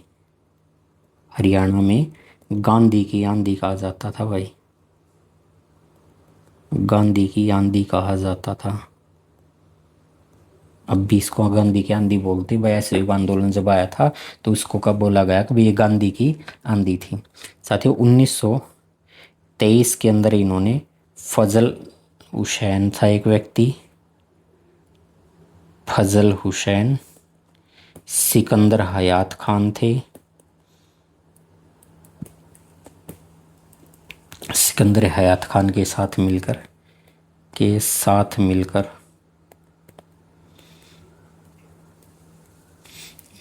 एक पार्टी बना ली थी भाई, यूनियनिस्ट पार्टी, यूनियनिस्ट पार्टी का गठन कर दिया था भाई, यूनियनिस्ट पार्टी का गठन कर दिया था। और बाद में क्या किया? 1924 में इन्होंने जमींदारी लीग थी भाई, जमींदारी लीग, जमींदारी लीग। साथ ही इस जमींदारी लीग को फ्यूडल लीग के नाम से भी जाना जाता है। ठीक है, इसका गठन किया था भाई, इसका गठन किया था, इसका गठन किया था भाई, इसका गठन कर दिया था 1927 के अंदर। अब बात करते हैं भाई इसके बाद कि 1937 में, 1937 में अंग्रेज़ों के द्वारा, अंग्रेज़ों के द्वारा सर की उपाधि दी गई थी भाई इनको, सर की उपाधि दी गई थी, ये भी ध्यान रखना। फिर हम कह सकते हैं भाई 1938 में किसानों का अनाज जो है उसको ऋण मुक्त कराने के लिए इन्होंने मार्केट का गठन किया था, मार्केटिंग बोर्ड का। किसानों के अनाजों की बिक्री, किसानों के अनाजों की बिक्री हेतु मार्केटिंग बोर्ड का गठन किया था भाई, मार्केटिंग बोर्ड का गठन किया था, मार्केटिंग बोर्ड जो है इसका गठन किया था। फिर नोट बना के लिख सकते हैं साथियों, 2-3 बात नोट बना के कि इनको दीनबंधु के नाम से जाना जाता है, दीनबंधु। किसानों का मसीहा कहा जाता है भाई, किसानों का मसीहा, किसानों का मसीहा कहा जाता है। रहबरे आजम के नाम से इनको जाना जाता है, के उपनाम से जाना जाता है भाई। उपनाम से जाना जाता है। वर्ष 1944 के अंदर क्या हुआ था भाई? वर्ष 1944 में हिमाचल प्रदेश, हरियाणा पुलिस मत पढ़ना भाई इसको, क्योंकि हरियाणा पुलिस के तो पेपर में काम आएगा। हिमाचल प्रदेश के बिलासपुर में, हिमाचल प्रदेश के बिलासपुर में बिलासपुर का एक राजा था, बिलासपुर का राजा, ऐसा लिख देंगे। हिमाचल प्रदेश में बिलासपुर के राजा के साथ मिलकर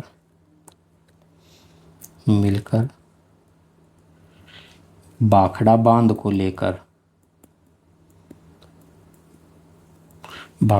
लेकर इन्होंने क्या किया था? हस्ताक्षर किया था भाई। हस्ताक्षर समझौते पर हस्ताक्षर किया या समझौता किया भाई, समझ जाना भाई इस बात को कि हस्ताक्षर किया या समझौता किया था। इसी कारण इनको क्या कहा जाता है? भाखड़ा बांध का जन्मदाता, भाखड़ा बांध का जन्मदाता। क्योंकि जब हिमाचल प्रदेश के अंदर इन्होंने ये किया था ना हस्ताक्षर, तो उस समय पंजाब की जब गवर्नमेंट थी, पंजाब संयुक्त पंजाब जब था, तो पंजाब के अंदर ये राजस्व मंत्री बनाए गए थे भाई। तो उस समय इन्होंने ये काम किया था, राजस्व मंत्री जो है इनको बनाया गया था। 1927 कहें एक जगह, 1937 भी मिलता है भाई ये, या 1927। पहले तो ध्यान रखना 1927, अगर ऑप्शन में ना मिले तो 1937 भी सही होगा, क्योंकि एक जगह ये भी मिलता है। 1937 में ही इनको राय बहादुर की उपाधि दी गई थी। राय बहादुर की उपाधि, राय बहादुर की उपाधि से नवाजा गया था भाई, से भी नवाजा गया था। तो ध्यान रखना भाई 1937 और 1927 दोनों तारीख मिलती है। पहले हम 1937 के साथ 27 के साथ जाएंगे, अगर ये ऑप्शन में ना मिले तो फिर हम 1937 को सही मानेंगे। ये ऑप्शन में फिर मिलने के चांस है भाई, दोनों में से एक मिलेगा, दोनों नहीं मिलेंगे भाई। साथियों इनकी मृत्यु जो है, इनकी छोटू राम जी की मृत्यु 9 जनवरी को हुई थी भाई 1945 के अंदर, और लाहौर के अंदर हुई थी, ये भी ध्यान रखना। लाहौर में इनकी मृत्यु हो गई थी, पाकिस्तान के अंदर है, लाहौर है साथियों। 2017 नहीं था, 2018 में प्रधानमंत्री मोदी के द्वारा जो है, रोहतक के अंदर या सांपला में हरियाणा में सबसे ऊंची प्रतिमा चौधरी छोटू राम की है। चौधरी छोटू राम का उद्घाटन किया था भाई इन्होंने, क्या किया था? उद्घाटन किया था। साथ ही ये 64 फीट ऊंची है भाई। कितनी फीट ऊंची है? 64 फीट ऊंची है। हरियाणा में किसी भी मानव की, आदमी की सबसे ऊंची प्रतिमा जो है वो इन्हीं की है भाई, इन्हीं की है। तो इसके मूर्तिकार कौन रहे हैं? इसके मूर्तिकार रहे हैं रामजी सुतार। कौन रहे हैं? रामजी सुतार। तो रामजी सुतार या रामवी सुतार भी मिल जाता है। ये रामवी सुतार जो हैं इन्होंने इस मूर्ति को बनाया था भाई। आगे बात करते हैं साथियों साक्षी मलिक। पेपर के अंदर पूछा जा चुका भाई, साक्षी मलिक जो है इनकी डेट ऑफ बर्थ पूछी जा चुकी थी पेपर के अंदर। तो HSSC ने ये इनकी डेट ऑफ बर्थ पेपर में पूछ ली थी। 1992 में हुआ था भाई। मोखरा गांव पड़ता है रोहतक का, मोखरा गांव, मोखरा मदीना महम के पास है। महम, और महम रोहतक का ही भाग है भाई, ठीक है, रोहतक ज़िले का ही भाग है महम के अंदर। साथियों इनका संबंध अगर पूछेगा आपसे तो आप कह देंगे भाई कुश्ती से इनका संबंध है। साथियों हिंदी में सब लिख के दे देगा रेसलिंग। क्या दे देगा? रेसलिंग। साथियों इनके कोच जो रहे हैं ईश्वर सिंह, इनके कोच रहे हैं। कौन कोच रहे हैं? ईश्वर सिंह इनके कोच रहे हैं। साथियों इनके बारे में खास बात क्या रहेगी? ओलंपिक के अंदर, ओलंपिक में पदक जीतने वाली प्रथम भारतीय कुश्ती की खिलाड़ी हैं भाई, कुश्ती खिलाड़ी। तो साक्षी मलिक हैं भाई, कुश्ती खिलाड़ी साक्षी मलिक है। ओलंपिक में पदक जीतने वाली प्रथम भारतीय कुश्ती खिलाड़ी रेसलर कौन बनी है, महिला रेसलर, तो साक्षी मलिक बनी है। साथ ही उन्होंने कांस्य पदक जीता था भाई, कांस्य पदक जीता था 2016 के ओलंपिक में। कौन सा पदक जीता था, कांस्य पदक जीता था रियो ओलंपिक में, रियो ओलंपिक में 58 केजी भार जो है, इस भार वर्ग के अंदर जो है इन्होंने फाइट की थी। 2016 का जो रियो ओलंपिक था ना, उस रियो ओलंपिक में 58 केजी भार वर्ग के अंदर इन्होंने कांस्य पदक जीता था भाई, साक्षी मलिक ने कांस्य पदक जीता था। साथियों इसके बारे में नोट बना के एक बात और लिख लेना, समापन समारोह जब हुआ था ना, भारतीय ध्वज की समापन समारोह, समापन समारोह में भारतीय दल की ध्वजवाहक बनी थी, ये ध्वजवाहक बनी थी, ध्वजवाहक बनी थी। इसके बारे में लिख लेंगे साथियों, एमडीयू द्वारा, एमडीयू यूनिवर्सिटी जो है ना, उसके द्वारा कुश्ती निदेशक के तौर पर, कुश्ती निदेशक के तौर पर नियुक्त किया गया है भाई, इनको नियुक्त किया गया है। ठीक है, आगे लिख सकते हैं भाई, हरियाणा में राज्य स्तरीय बेटी बचाओ बेटी पढ़ाओ, बेटी बचाओ बेटी पढ़ाओ अभियान की ब्रांड एम्बेसडर बनाई थी भाई, अभियान की ब्रांड एम्बेसडर बनी थी, ब्रांड एम्बेसडर बनी थी। आगे बात करते हैं साथियों हम चौधरी रणबीर सिंह हुड्डा, भूपेंद्र सिंह हुड्डा जो हैं इनके पिता, और साथियों इन रणबीर सिंह के पिता जो थे मातूराम हुड्डा थे, वो भी एक स्वतंत्रता सेनानी थे, ये भी ध्यान रखना। साथियों इनका जन्म जो है रोहतक के सांगी गांव में हुआ था, रोहतक के सांगी गांव, तो रोहतक के सांगी गांव के अंदर जो है इनका जन्म हुआ था भाई। तो 2009 में इनकी डेथ हुई थी, 1914 में जन्म था, तो 1914 में जन्म था और 2000 साथियों 9 के अंदर इनकी डेथ हुई थी। और साथियों इनके पिता जो थे, इनके पिता जो थे मातूराम हुड्डा, मातूराम हुड्डा ये एक स्वतंत्रता सेनानी थे भाई। कौन थे, स्वतंत्रता सेनानी थे। इनके दादा भूपेंद्र सिंह हुड्डा के दादा मातूराम हुड्डा स्वतंत्रता सेनानी थे भाई। और बात करते हैं हम सांगी गांव के अंदर चौधरी रणबीर सिंह जो है ना, इनका जन्म हुआ था भाई। तो साथियों इनकी डेथ 2009 में हुई थी। इनकी समाधि जो है साथियों उसका नाम है संविधान स्थल। क्या नाम है, संविधान स्थल। तो संविधान स्थल इनकी समाधि स्थल है जो कि रोहतक में है। कहाँ पर है, रोहतक के अंदर है। अब साथियों रणबीर सिंह के बारे में बताता हूँ आपसे कि एकमात्र ऐसे व्यक्ति हुई हैं, एकमात्र ऐसे व्यक्ति जो 7 अलग अलग सदनों से चुने गए हैं भाई। ठीक है, और ये लोकसभा के अंदर जब गए थे ना, पहली लोकसभा का गठन हुआ था 1952 के अंदर, तो उस समय लोकसभा में ये गए थे। इनका कार्यकाल था भाई, लोकसभा के अंदर इनका कार्यकाल था 52 से 57। आगे बात करते हैं साथियों हम दयाचंद मायना की। तो साथियों दयाचंद मायना जो है ये हरियाणा का एकमात्र ऐसे हैं, हरियाणा के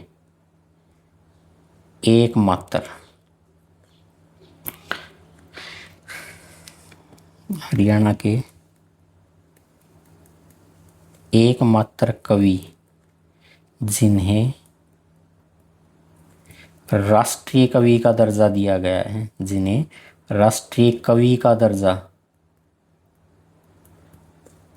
प्राप्त है भाई, जिनको क्या है, राष्ट्रीय कवि का दर्जा प्राप्त है। साथियों इनका जो गांव है, दयाचंद मायना जी का जो गांव था, ये रोहतक का मायना गांव है। कौन सा, रोहतक का मायना गांव है। साथियों इनके बारे में नोट बना के लिख सकते हैं। नोट बना के लिखेंगे कि हरियाणा का जॉन मिल्टन कहा जाता है, हरियाणा का जॉन मिल्टन।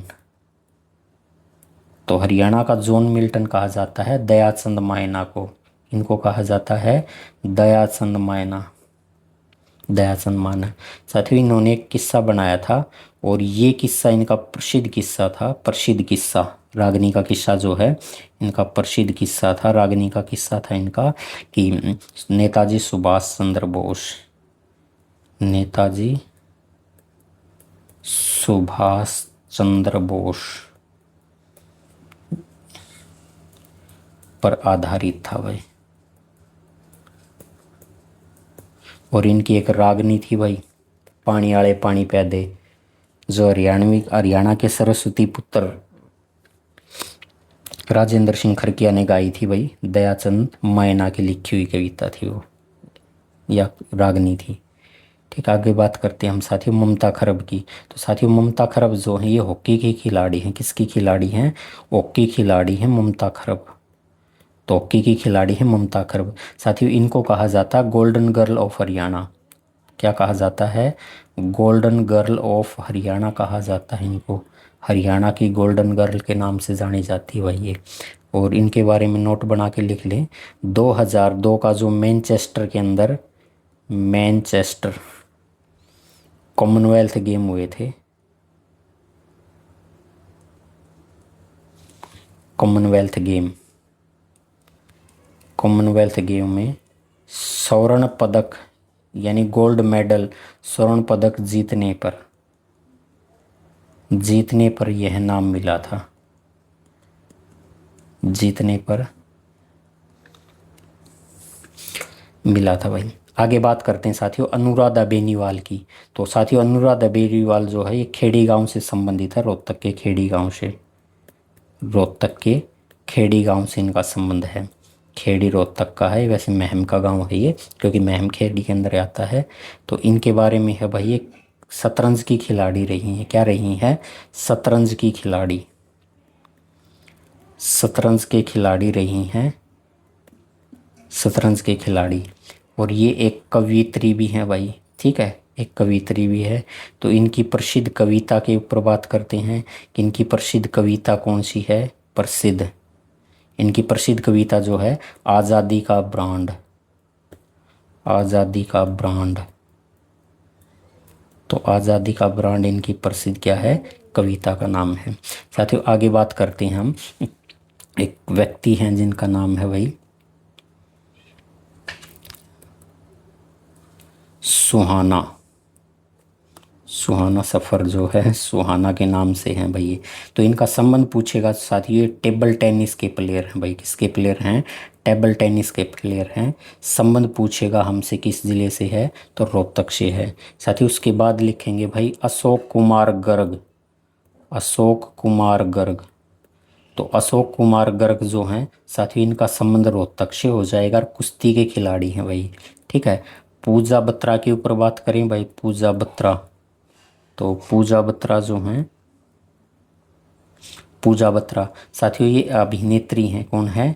अभिनेत्री हैं। और इनका संबंध भी रोहतक से हो जाएगा। कहाँ से हो जाएगा? रोहतक से हो जाएगा। साथियों संग्राम सिंह के बारे में आपने सुना होगा भाई, संग्राम सिंह का संबंध है, संग्राम सिंह। तो संग्राम सिंह का संबंध जो है मदीना गांव से है भाई। कहाँ से है? मदीना गांव है रोहतक का। कौन सा गांव? मदीना गांव रोहतक का। तो देश का प्रथम, देश का प्रथम प्रोफेशनल, देश का प्रथम प्रोफेशनल रेसलर है भाई ये। प्रोफेशनल रेसलर देश का पहला कौन सा है? तो वो है संग्राम सिंह। प्रोफेशनल रेसलर का मतलब होगा वो विदेशों में जाके फाइट करेगा, लेकिन उसमें वो खुद ही जीतेगा, हारेगा वो खुद होगा, उसमें देश का नाम नहीं आएगा भाई, देश का नाम नहीं आएगा, खुद का ही नाम रहेगा। प्रोफेशनल हो गया अभी वो, ठीक है, खुद का खेल हो गया। पारुल गुलाटी, पारुल गुलाटी जो हैं साथियों, पारुल गुलाटी जो है अभिनेत्री हैं, बॉलीवुड की अभिनेत्री हैं, रोहतक से इनका संबंध है। साथियों जसविंदर बिल्ला, जसविंदर बिल्ला निकल के आ रहा है, ये जसविंदर नरुल्ला है भाई, जसविंदर नरुल्ला। जसविंदर नूरला। तो इनका क्षेत्र है भाई गायन क्षेत्र से इनका संबंध रह जाएगा। साथियों अब मैं बात करता हूँ सुभाष घई और अशोक घई की। सुभाष घई और अशोक घई। अशोक घई साथियों ये दोनों के दोनों निर्माता और निर्देशक हैं, बॉलीवुड की फिल्मों के निर्माता व निर्देशक, डायरेक्टर प्रोड्यूसर हैं। और इन दोनों का संबंध है वो रोहतक से है भाई, इनका संबंध रोहतक से है। साथियों उसके बाद बात करता हूँ मैं नरगिस नांदल की। नरगिस नांदल। नरगिस नांदल। तो साथियों नरगिस नांदल जो है इनका संबंध रोहतक से है। कहाँ से है? रोहतक से है। और साथियों ये अभिनेत्री हैं। क्या हैं? अभिनेत्री हैं भाई। 2007 के अंदर, 2007 में नहीं, 2017 में एक फिल्म आई थी सतरंगी। कौन सी फिल्म आई थी? सतरंगी। उस सतरंगी से इन्होंने शुरुआत करी थी भाई फिल्मों के अंदर। ठीक है। उसके बाद साथियों एक नाम पढ़ता हूँ मैं आपके, मालविका पंडित। गुरु मालविका पंडित। तो इनका संबंध रोहतक से हो जाएगा। ये हैं कौन? एक कथक व कोरियोग्राफर हैं भाई। कोरियोग्राफर, कथक या कोरियोग्राफर हैं। उसके बाद बात करता हूँ साथियों रणदीप हुड्डा की। किसकी बात करता हूँ? रणदीप हुड्डा की। साथियों रणदीप हुड्डा का जसिया गांव पड़ता है भाई। कहाँ? कौन सा गांव पड़ता है? जसिया गांव पड़ता है भाई, रोहतक के अंदर है ये। जसिया गांव पड़ता है रोहतक के अंदर से। रोहतक से गोहाना जाओगे तो बीच में आता है भाई जसिया गांव। मनोहर लाल खट्टर। मनोहर लाल खट्टर। साथियों इनका जन्म जो है, जन्म निंदाना गांव में हुआ था रोहतक के अंदर। निंदाना गांव। जबकि हम हरियाणा के मुख्यमंत्री पढ़ेंगे तो उस समय खट्टर साहब का बिल्कुल अभिनंदन करेंगे भाई, इन्होंने हरियाणा में शिक्षा में क्रांति ला दी भाई। आगे बात करते हैं साथियों। मैं कुछ नाम आपके सामने लिख रहा हूँ, जैसे मानसिंह नेहरा। मानसिंह नेहरा। मानसिंह नेहरा। साथियों इनका संबंध भी निंदाना गांव से है भाई। ठीक है। निंदाना गांव से इनका संबंध है, जो कि महम के अंदर है निंदाना। ये महम का गांव है निंदाना, जहाँ खट्टर साहब का जन्म हुआ था। ये मानसिंह नेहरा जो थे ना, ये प्रथम शिक्षा मंत्री रहे हैं भाई, हरियाणा प्रदेश के प्रथम शिक्षा मंत्री। तो इस बात का भी आप ध्यान रखना। उसके बाद मैं आपसे कुछ नाम लिखता हूँ, सारे के सारे स्वतंत्रता सेनानी है साथियों। लाल उग्रसेन। लाल उग्रसेन। लाला काकाराम, एक ही व्यक्ति है ये भाई। रणबीर हुड्डा, इनका नाम तो वैसे पहले आ चुका है भाई, रणबीर हुड्डा। मातूराम हुड्डा का भी नाम पहले आ चुका है भाई, मातूराम हुड्डा। दौलत राम गुप्ता। दौलत राम गुप्ता। साथियों ये सारे के सारे कौन हैं? ये स्वतंत्रता सेनानी है भाई। कौन है? स्वतंत्रता सेनानी है। स्वतंत्रता सेनानी है ये सारे के सारे। उसके बाद मैं एक नाम आपके सामने और लिख रहा हूँ भाई, जिसमें आ जाएगा शाह मोहम्मद। ये नाम भी हमने पढ़ लिया था पहले, रमज़ान पढ़ा था ये हमने भाई। और इनको कहा जाता है हादी ए हरियाणा। हादी ए हरियाणा। हादी ए हरियाणा पढ़ लिया था। उसके बाद पढ़ते भाई जैन जी, बीच में कैसे आ गया भाई, स्वागत बीच में कर दिया। अच्छा, राज्य का सबसे पुराना आकाशवाणी केंद्र कौन सा है? तो साथियों रोहतक आकाशवाणी केंद्र है। कौन सा आकाशवाणी केंद्र है? रोहतक आकाशवाणी केंद्र है। 1976 के अंदर ये आकाशवाणी स्थापित हुआ था। और राज्य का एकमात्र ऐसा है भाई, ये हमने आकाशवाणी पढ़ ली है हरियाणा के, जो FM है, MW SW का प्रसारण करता है। हरियाणा का प्रथम कॉलेज 1926 में रोहतक में स्थापित किया गया था। इसका वर्तमान के अंदर जो नाम है वो पंडित नेकीराम के नाम से कर दिया है भाई, पंडित नेकीराम शर्मा के नाम से। पंडित नेकीराम शर्मा कॉलेज या पंडित नेकीराम कॉलेज ही उसका नाम है, पंडित नेकीराम कॉलेज जो है ये नाम कर दिया है। आगे है भाई, रोहतक में जाट हाई स्कूल की स्थापना करी गई थी। तो किसके द्वारा करी गई थी? बलदेव सिंह के द्वारा की गई थी भाई। किसने की थी? बलदेव सिंह ने की थी। राज्य में सर्वाधिक गुप्तकालीन मुद्राएं कहाँ से मिली हैं? तो वो रोहतक से मिली हैं भाई। कहाँ से मिली है? रोहतक से मिली हैं। राज्य में सर्वाधिक मूर्तियां प्राप्त हुई हैं भाई, वो कहाँ से हुई है? किलोई गांव में हुई से। किलोई गांव, किलोई गांव और रोहतक का किलोई गांव है। राज्य में पाए जाने वाला प्रमुख खनिज कौन सा है? तो रेवेदार। रेवेदार जो चूना है, ये रोहतक में पाया जाने वाला प्रसिद्ध क्या है? खनिज है। रोहतक में रेवेदार चूना ज़्यादा मिलता है भाई। 1857 की क्रांति का नेतृत्व शापलायन रोहतक से किस किसान नेता ने किया था? उसका नाम था भाई साबर खान। क्या था? साबर खां। तो साबर खां के द्वारा किया गया था। देश की प्रथम सीएनजी ट्रेन चलाई गई थी, वो रेवाड़ी से रोहतक चली थी भाई।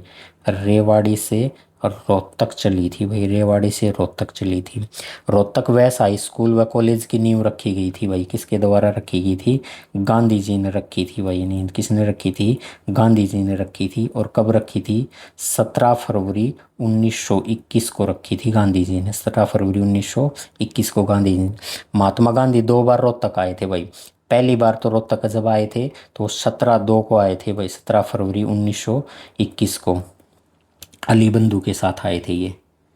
अली बंधु जो हैं, अली बंधु के साथ आए थे। अली बंधु के साथ आए थे। और दूसरी बार जब आए थे, दूसरी बार तो वो भी 2 फरवरी को ही आए। 2 फरवरी को आए थे और 1947 को आए थे भाई। ये मौलाना आज़ाद के साथ आए थे उस समय। मौलाना आज़ाद जो हैं, मौलाना आज़ाद के साथ साथ आए थे। राज्य में सिक्के ढालने के सांचे कहाँ से मिले हैं भाई? तो वो खोखरा कोट से मिले हैं भाई। कहाँ से मिले हैं? खोखरा कोट से मिले हैं। खोखरा कोट कहाँ है? खोखरा कोट रोहतक में है भाई। राज्य में मुद्रा बनाने के सांचे कहाँ से मिले हैं? तो बोहर माजरा से मिले हैं भाई। वो कहाँ से मिले हैं? वो बोहर माजरा से, बोहर माजरा से मिले हैं। ये रोहतक के अंदर है बोहर माजरा, और रोहतक से मिले हैं। कुषाण कालीन मुद्राओं का केंद्र कौन सा रहा था? तो वो केंद्र रहा साथियों रोहतक। कौन सा रहा था? रोहतक रहा था। नोट बना के लिख लेना साथियों, यहाँ नोट बना के लिख देंगे। नोट बना के लिख देंगे। कुषाण शैली का द्वार, कुषाण शैली का द्वार, कुषाण शैली का द्वार। द्वार का मतलब हो गया साथियों गेट। द्वार हो गया गेट। तो कौन है? रोहतक के अंदर है भाई ये। ठीक है। कुषाण शैली, कुषाण शैली से निर्मित द्वार स्तंभ मिले हैं। तो द्वार स्तंभ का मतलब रोहतक से ही हो गया ना भाई। मैंने वहां आपसे लिखवाया था रोहतक से। राज्य की सबसे बड़ी कपास मंडी जो है, राज्य की सबसे बड़ी कपास मंडी तो रोहतक के अंदर है भाई। राज्य की सबसे बड़ी कपास मंडी। राज्य की सबसे बड़ी काठ मंडी भी रोहतक के अंदर है भाई। रोहतक काठ मंडी। ठीक है। तो रोहतक की कांग्रेस की सबसे बड़ी शाखा जो है, सबसे बड़ी नहीं, सबसे पहली शाखा जो है 1887 में, 1887 में लाला लाजपत राय का सहयोग से, लाला लाजपत राय के सहयोग, सहयोग से लिखेंगे। इसके बारे में हम साथियों लिख सकते हैं कि इस प्रथम सभा जो है, शाखा तो खुल गई, प्रथम सभा। तो साथियों ये प्रथम सभा 1888 में हुई थी रोहतक के अंदर।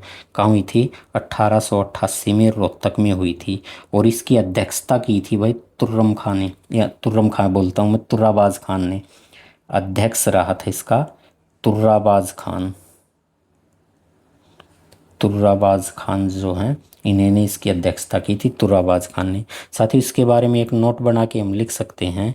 इसके बारे में नोट बना के लिख सकते हैं, या लिखा हुआ नोट बना के, प्रदेश की प्रथम शाखा कांग्रेस शाखा, कांग्रेस की प्रथम शाखा तो ये 1886 में खुली थी भाई। 1886 में। ये तो रोहतक की प्रथम शाखा हो गया 1887 में। और कांग्रेस की प्रथम शाखा हरियाणा के अंदर, प्रदेश के अंदर तो 1886 में अम्बाड़ा में खुली थी भाई। किस में खुली थी? अम्बाला में। अम्बाड़ा में। ये लाला मुरलीधर जो हैं, लाला मुरलीधर के सहयोग से, इसमें लाला मुरलीधर का सहयोग था। रोहतक में खुली थी 1887 में। लाला लाजपत राय का सहयोग रहा था। फजल अली आयोग जो था, जस्टिस फजल आयोग, ये आया था भाई रोहतक के अंदर आया था। 1955 में रोहतक आया था। 1955 में रोहतक आया था भाई ये, 1955 में रोहतक आया था। उसके बाद आगे है प्रथम विश्व युद्ध के दौरान अब चले अभियान में भर्ती प्रदेश में सबसे ज़्यादा रोहतक से भर्ती हुए थे, 22,144। तो डाटा कोई इंपॉर्टेंट नहीं, बस भर्ती रोहतक से ज़्यादा हुए थे। रोहतक का वर्णन किस ग्रंथ में मिलता है? तो नकुल दिग्विजय के अंदर मिलता है भाई, नकुल दिग्विजय के अंदर। नकुल दिग्विजय जो है, नकुल दिग्विजय में मिलता है। महाभारत काल में प्रदेश में सबसे ज़्यादा गायों की संख्या साथियों रोहतक से है भाई। रोहतक में सबसे ज़्यादा गायों की संख्या है। महाभारत काल में रोहतक के लोगों का पूजनीय देवता जो है वो कार्तिकेय था भाई।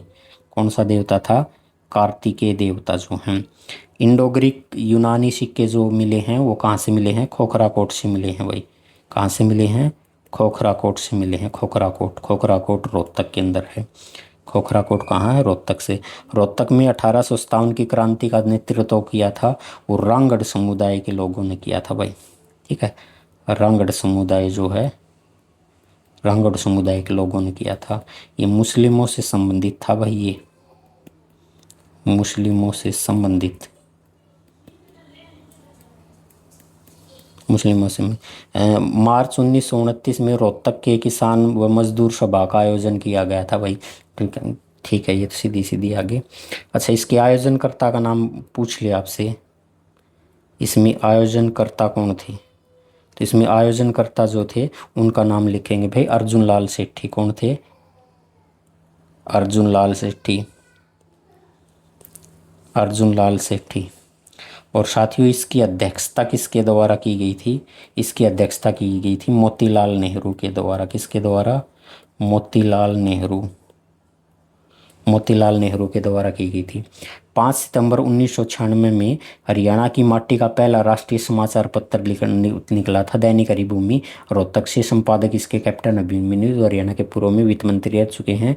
2008 में भगवत दयाल शर्मा मेडिकल कॉलेज रोहतक में बना था। 12 जनवरी 2017 में 12 जनवरी 2017 में 21वां, हाँ 21वां है ये भाई। ठीक है, तो इसको 21वां लिखना। 21वां राष्ट्रीय युवा दिवस रोहतक में मनाया गया था। महात्मा बुद्ध की प्रतिमा जो है, महात्मा बुद्ध की प्रतिमा ब्राह्मणवास, तो ब्राह्मणवास से मिली है भाई। भगवान विष्णु की प्रतिमा मिली है मोहनबाड़ी से मिली है, मोहनबाड़ी से मिली है, मोहनबाड़ी से।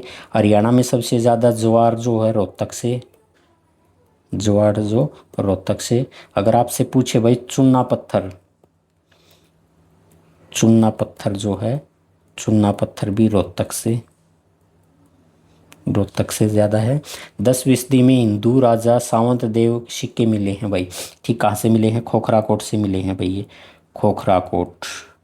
और बार बार हम खोखराकोट को कई बार नाम आ लिया भाई आज की क्लास में, 7-8 बार। प्रसिद्ध क्रिकेटर सैफ अली वर्मा का संबंध भाई रोहतक से है भाई, रोहतक से है भाई। लेडी सहवाग के नाम से प्रसिद्ध है भाई। नीम वाटिका जो है, नीम वाटिका हर्बल पार्क जिसको बोलते हैं, हर्बल पार्क रोहतक में, नीम वाटिका हर्बल पार्क रोहतक में। प्रसिद्ध रंगकर्मी एवं नाट्यकार जो शिव विश्व दीपक शर्मा जो हैं, ये इनका संबंध रोहतक से है भाई। कहाँ से है? रोहतक से है। राज्य का शीर्ष ज्वार उत्पादक जिला जो है रोहतक, ये पहले भी आ लिया ज्वार वाला, तो रोहतक हो जाएगा। 32.25% जो है ज्वार का उत्पादन रोहतक करता है। सबसे ऊपर भूजल स्तर 3.2 मीटर वाला जिला कौन सा है? तो ये रोहतक हो जाएगा। और इससे पहले हमने महेंद्रगढ़ जिला भी पढ़ा था, भिवानी पढ़ा था, भिवानी से पहले महेंद्रगढ़। तो उस महेंद्रगढ़ में मैंने ये आपसे फैक्ट करवाया था। तो महेंद्रगढ़ में हमने लिखा था सबसे नीचा भूजल वाला, तो सबसे नीचा वाला महेंद्रगढ़ था। और उस समय मैंने रोहतक को बताया था। और आज हम रोहतक को पढ़ रहे हैं, तो रोहतक में पढ़ रहे हैं, तो फिर हम महेंद्रगढ़ वाले को याद कर लेते हैं। 47.6 जो है, ठीक है। और ये 3.26 मीटर, ये 47.6 मीटर जो है। आइए साथियों आगे। तो सभी साथियों का बहुत बहुत धन्यवाद भाई। वीडियो आपको अच्छी लग रही है तो आप कमेंट ज़रूर कर दिया और सभी साथियों का धन्यवाद।